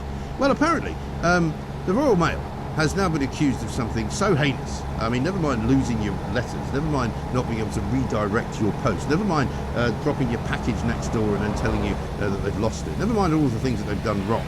And I apologise to any postie listening to this who's working hard and trying to do their level best to get the mail out to people who need it, right? Because I'm a great fan, generally speaking, of posties. But what I am not a fan of is this bloke. He is a postie somewhere up in Northampton, I believe it is, Wellingborough. And here's a picture of him peeing, urinating into the hedge of a man's house, right? He's only just delivered the mail, and after he delivered the mail, unfortunately for him, there was a doorbell cam on the front door, right? And he takes a couple of steps back and then decides it's a good idea to pee into the hedge. Now, the man who owns the house, Christopher Mears, who's got 2 young children, he says they play outside in the front garden. Wetterbox is the headline in The Sun. I mean, what does this guy think he's doing? And then he's looking into the camera as if he knows there's a camera, and he doesn't care. Weeing into the hedge. I mean, I've heard of a special delivery, but I'm afraid that's not exactly the kind of thing we're looking for from the Royal Mail. Obviously, there is a massive investigation going on up in the Wellingborough postal rooms and in the sorting office, no doubt. This bloke will probably be in a lot of trouble. But come on, guys, I mean, really? We're talking about Her Majesty's Postal Service here. You should not be urinating in people's private gardens. On the other hand, of course, if you are a postie, I don't know where you're supposed to go. Surely there must be places on the route that you can work out, shouldn't there? It's pretty disgraceful, though. Pull your socks up, guys, and indeed do the other thing that I can't say. Right? That's a message from the Independent Republic, Mike Graham. Let's talk to Sean in Cornwall. Hi, Sean. Hi, Mike. How you doing? Very well, sir. Happy New Year to you. What can I do? Well, I was just really with regards to listening to you speak to Francis earlier, and we had a situation with my partner who was worked very hard through an application process to get a new job, interviewed several times, and then negotiated an incredible package with an employer. And then that package was offered, the contract was sent to my partner, the job offer was put in front of her. She was about to offer a resignation at her current place of work. Yeah. Fate would have it she didn't, because line manager wasn't in at the time. And then 24 hours later, after receiving the contract and offer a job offer, she was rang up and said, "Oh, by the way, are you vaccinated?" She said, "Well, no, I'm not. I've not made that decision yet." And they said, "Well, you'll have to be vaccinated to come and work for us." Really? Even though they offered her the job. So they then revoked the offer. And then about 48 hours later after that, they came back and said to her again that, okay, well, we're happy to waiver it for 6 months, providing that you get vaccinated and you have whatever boosters the government insists on thereafter. Blimey. So she turned it down, and we just thought that seemed somewhat unlawful, really, and probably quite discriminatory. Well, I think it is, and I think the more that these cases emerge, the more likely we should sort of fight back, and we should find out about them at least. So thank you for letting us know, Sean, because in the end, I don't think they could stand up in court, any of these offers. No, we don't think so as well, and the preliminary advice we've had, solicitors have jumped at it and said, that they really do have a case. First of all, they shouldn't have really asked at all what your status is, and they shouldn't be insisting that someone be vaccinated as a terms of employment. And also they did mention that they should have actually looked at alternatives to it as well. Yeah. Does that person need to be vaccinated, and subsequently, could they work from home? Do they need to come to the office? I mean, there are some businesses that are asking people to take a test before they come to work, and that's probably okay. That's fair enough. But you can't tell people they have to be vaccinated to have a job, surely. No, not in perpetuity as well. No. We don't know how, for how long, and then what happens. What's the social contract then between you and your employer? They insist on it, you become ill because of it, you have an adverse reaction, and you're not employable at that point. No. And they insist upon it. So, it does seem somewhat discriminatory, unlawful, and not a very wise choice for businesses to make, I don't think. No, I think you're absolutely right. Sean, great call. Thank you for letting us know. Fascinating what's going on out there. I'd like to hear more stories about what you're hearing from prospective employers, from your school, from your children, what they're hearing, from what you're hearing from your own employers at the moment. How about this, right? From someone, unfortunately doesn't give a name, from 87222. My employer, a large retail company, does not recognise mask exemptions and has told employees they must stay home. Unless or until they wear a mask, they will be classed and paid as sick, with the threat of unpaid leave for future absence. That can't be legal. I'm telling you, it cannot be legal. Challenge it if that is the case. And if you are being forced into a situation that you feel uncomfortable with, I know it's not always easy to get advice from a lawyer without having to pay money, but I'm sure Susan's advice will be able to help you out, and let us know what they say. Coming up in the next hour, Tony Buxton is here. We've got more of your calls to take. This is, of course, Talk Radio. Solid Talk, Night Talk, Talk Radio. Kevin O'Sullivan. Hear the world differently. Open discussion, healthy debate. Kevin O'Sullivan. Tonight from 7 on Talk Radio.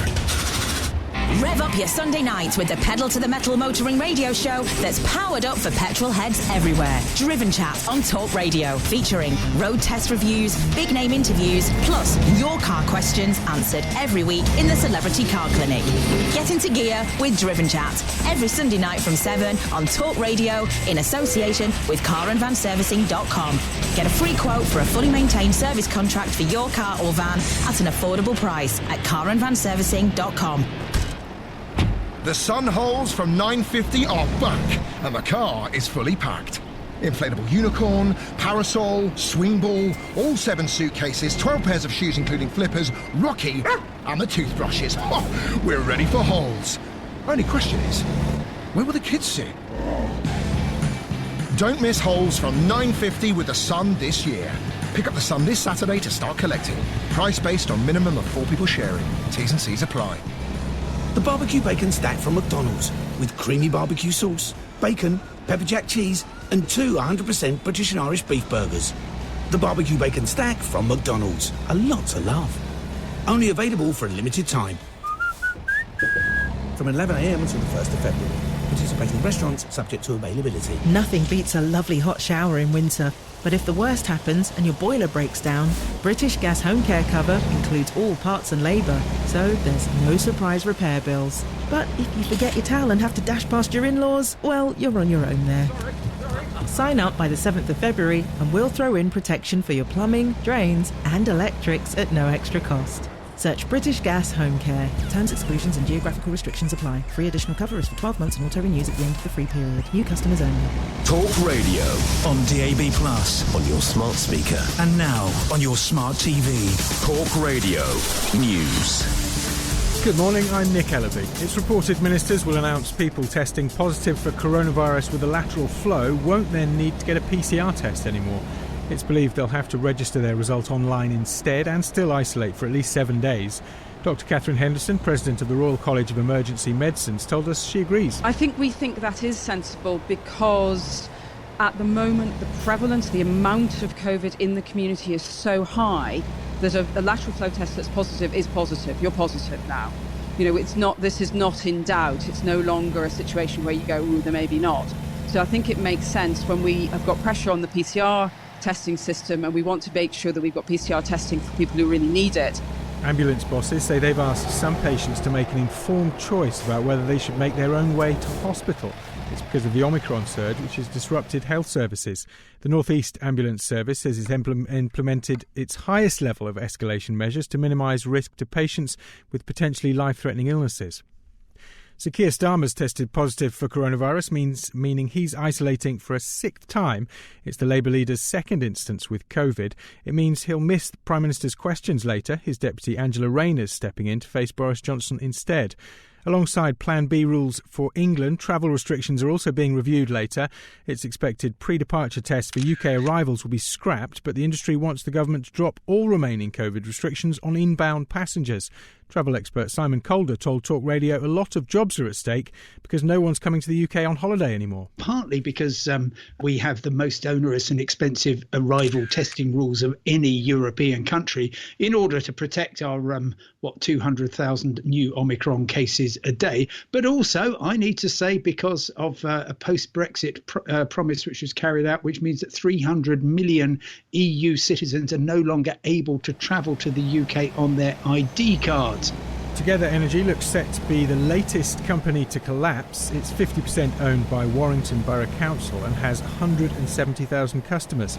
And Australia's Prime Minister says there'll be no special rules for Novak Djokovic when he arrives for the Australian Open tennis tournament. The world number one's been granted a medical exemption to play after refusing to confirm if he's been vaccinated against COVID. Scott Morrison says if Djokovic is unvaccinated, the 9-time Aussie Open champion has to provide acceptable medical proof he can't be. And to be able to access the same travel arrangements as fully vaccinated travellers. So we await his presentation and what evidence he provides to support that. If that evidence is insufficient, then he won't be treated any different to anyone else, and he'll be on the next plane home. Talk Radio. National weather. Dry and cold for most, with sunny spells inland, scattered showers on the coast in the east and west, as well as the far north where it's feeling wintry, windy in the east. Talk Radio. It could be that same numbers every week type. It could be leaving it to fate with a lucky dip. It could be you. Don't miss tonight's Lotto double rollover. Play on app, online and in-store. Lotto from the National Lottery. Your numbers make amazing happen. Account terms, rules and procedures apply. Players must be 18 or over. Quick talk, fast talk, straight talk. Talk Radio. The Independent Republic of Mike Graham. Radio you can believe in. Mike Graham. Speaking common sense unto the nation. On Talk Radio.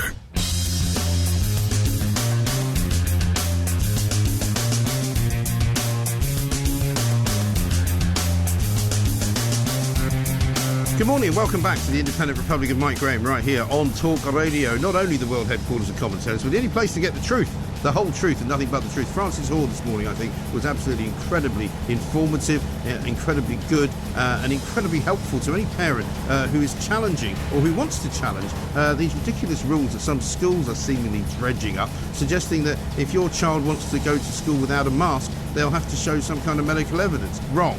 That is illegal. They cannot enforce it. Tell them you're not doing it, and if they give you any jip, just ask me to get involved. 0344 499 1000. You cannot be forced into giving any medical evidence to any school about anything to do with your child. Quite frankly, it's a disgusting thing to even ask. So if you're running a school that's doing that, you should be ashamed of yourself. We've got Tonya Buxton here with us today.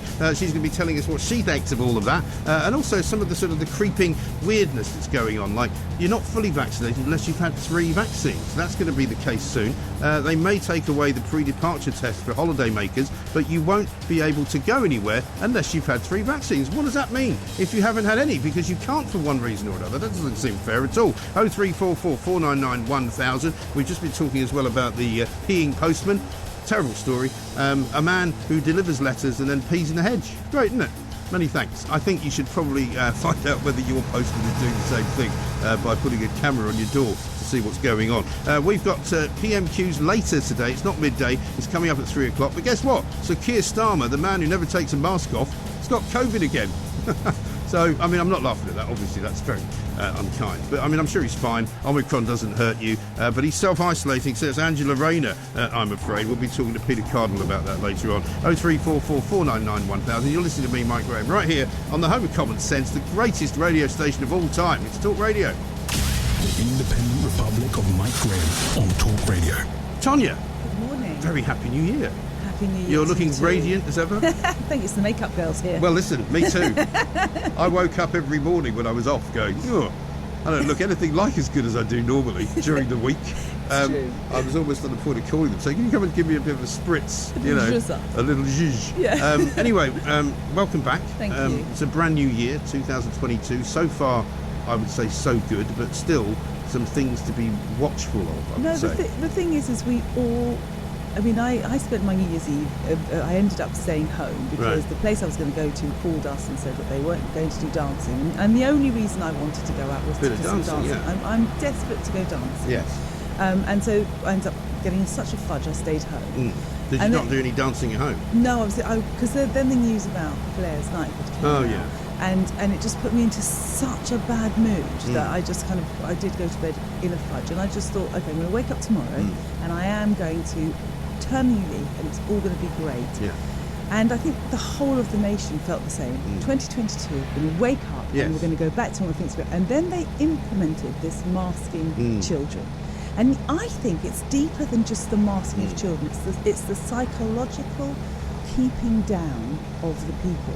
It's to not let you have any hope. There is no good reason for what they're doing. No. None at all. It's not seated in any form of sanity. No. It's all about control, and it's controlling us through our children, which is unreal. But it was what it did to our psyche, where we're all trying to be upbeat, starting a new year happily. It brought everyone back down again. And I think you're more controllable when you're depressed and when you're in fear. And I believe that's why they did it. And you feel more grateful for when something doesn't happen. Like, for example, so Boris comes out yesterday with a press conference, in which he basically announces, I've got a new policy, I'm not going to do anything. We're just going to leave everything as it is, because he's worked out that by doing nothing, he becomes more popular. And everybody goes, oh, it's great, isn't it? He didn't make us do a lockdown. Well, I'm not grateful because there was no grounds for it anyway. There was absolutely no grounds. There's no grounds for Plan B at all. Plan B at all. There is no grounds for it. Right. And in fact, they should be lifting it, shouldn't they? They absolutely should be lifting it, and we should be going back to normal. In Denmark, haven't they now said that COVID's over and everything is normal? So why can't we do the same thing? Well, SAS, the airline, doesn't even ask for you to wear a mask anymore, so you can fly on one of their planes. And you're not wearing a mask. The whole mask wearing thing on aeroplanes, I mean, it's mind-bogglingly stupid.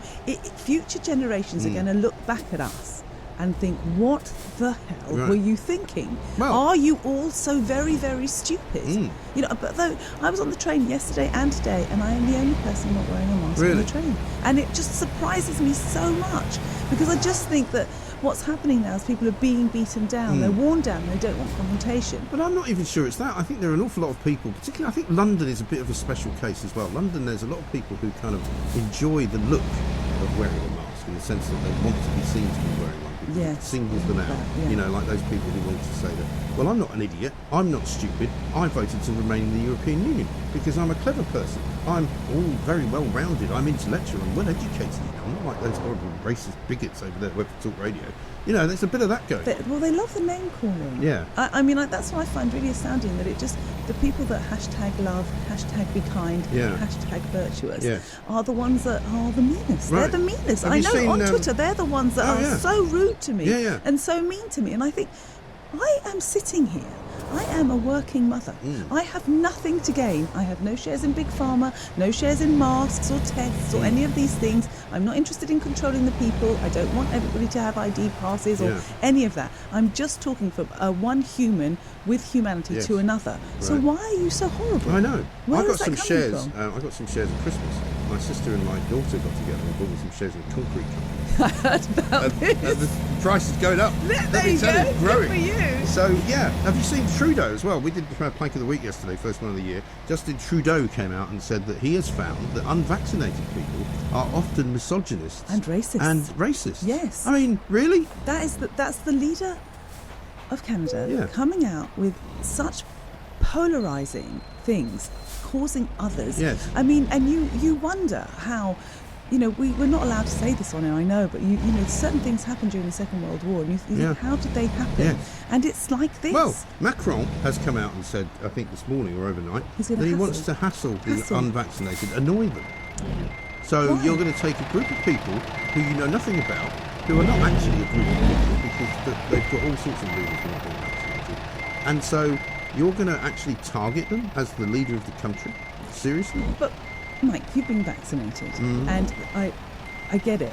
But one of the things that gets to me is that vaccinations are now proving to kind of not do anything. They may stop you from getting seriously ill, but they're not stopping anyone from getting Omicron or COVID at all. I mean, well, look at Keir Starmer. You know, the world's most infected man. Unbelievable. I mean, I don't think he's had COVID 5 times, but he certainly had to self-isolate 5 or 6 times. Yeah. Because he keeps coming into contact, and all of the people in Westminster seem to be the ones that get it the most. Yeah. And he's always wearing a mask. He never takes the mask off. So, but it's been proved now that, you know, if you take a vaccine, you take it to protect yourself. Yeah. You know, and especially if you've got comorbidities, if you're old, if you're very overweight, you know, if you have these issues, then you're taking it to protect yourself. Yeah. So I just don't understand why these leaders of the free world are forcing people to do something that actually doesn't really make sense. It doesn't stop you from catching it, doesn't stop you from giving it to people. It doesn't, I mean, the statistics now that are coming through, Jamie Stats guy, who's amazing, comes through with all these statistics. It's not negating anything. No. So why are they pushing something that's not doing anything? Let's look at some of the facts. I mean, Francis Hall gave that great statistic, which is that under the age of 60, 460 people have died, right? Unbelievable. Right, and that is an incredibly low number, considering that we're now talking about 2 years on practically, right? So 200 people, 230 people a year, okay? I mean, that is nothing. And I know that every death is important and we shouldn't make light of any of it, but that is the reality. It's not 150,000, it's under 230 a year of people who were not over the age of 60 without any kind of comorbidities of any kind. And then when you put that with the number of people that have died because of lockdown, the number is shocking, and we will never really know that number because they'll never really tell us the truth of that number. But all I know is I know 3 people that have died during this period, and all 3 of them have died because of lockdown and we've and had not calls of COVID. Every single week from people who have suffered in that way, who have had relatives dying of cancer. I've had people themselves saying that I was diagnosed with stage 4 cancer. The doctor said if I'd seen you last year, we could have stopped it. But now it's too far. Yeah, so and now we can't. When will they be held to account for this? I mean, these forecasts, these government forecasts, so how many people died yesterday with COVID? It's something like 80? Yeah, something like that. It's less than 80, wasn't it? Yeah, I think so. 80. Yeah, certainly under 100. And the forecast was that it would be 5,000. So, you know, they are so wrong and they're so out, and the government are reacting and acting on policies from these. Not a single policy and not a single forecast has been right. No. Well, everything that they've said, forecasts. And I said this at the start of the week, everything that they've said about this virus, and I appreciate they didn't know much at the beginning, but everything they've said has been contradicted by them. You know, absolutely. Don't wear a mask, now wear a mask. You know, everybody's going to get it. And it won't really hurt most of them. Now we apparently have to have 3 vaccines to be fully vaccinated. But I think, only 2 isn't enough. The truth was at the beginning. If you listened, but before it got politicised, what they were saying at the beginning was the truth, because it was acting like a virus acts. Right. So masks aren't going to do anything towards it. Everyone's going to get it, and the majority of the people aren't going to be harmed. aren't going to help. So if you took what they took at the beginning, before they got, I don't know. Were they got at?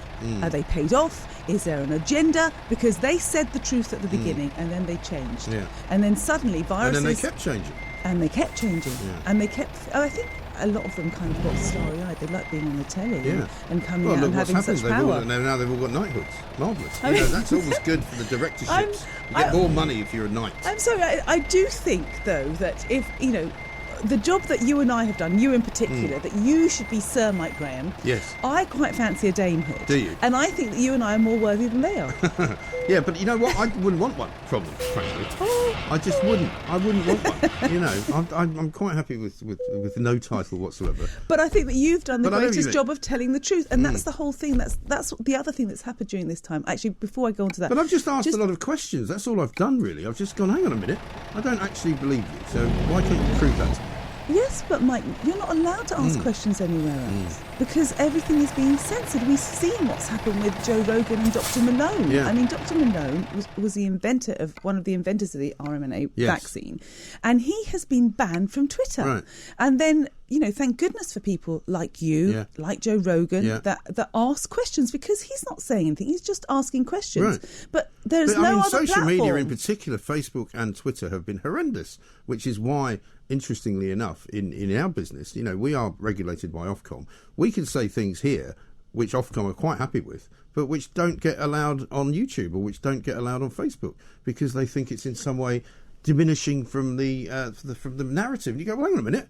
Who told you that you were in charge? Well, all I know is that, the BBC are constantly and unrelentingly fear-mongering. Oh, yeah. And I don't see Ofcom jumping on their back and telling them off. I mean, even this morning, the things that they say, you just think, what planet are you on? Right. Why don't you just stop this? They're banging on about testing and we're running out of testing. Hundreds of thousands of people. Stop testing. I mean, please, if you do nothing else in 2022, stop testing. Stop it for two reasons. Because it's continuing the fear. Yeah. The fear has to stop. And it's polluting our planet. Well, also, These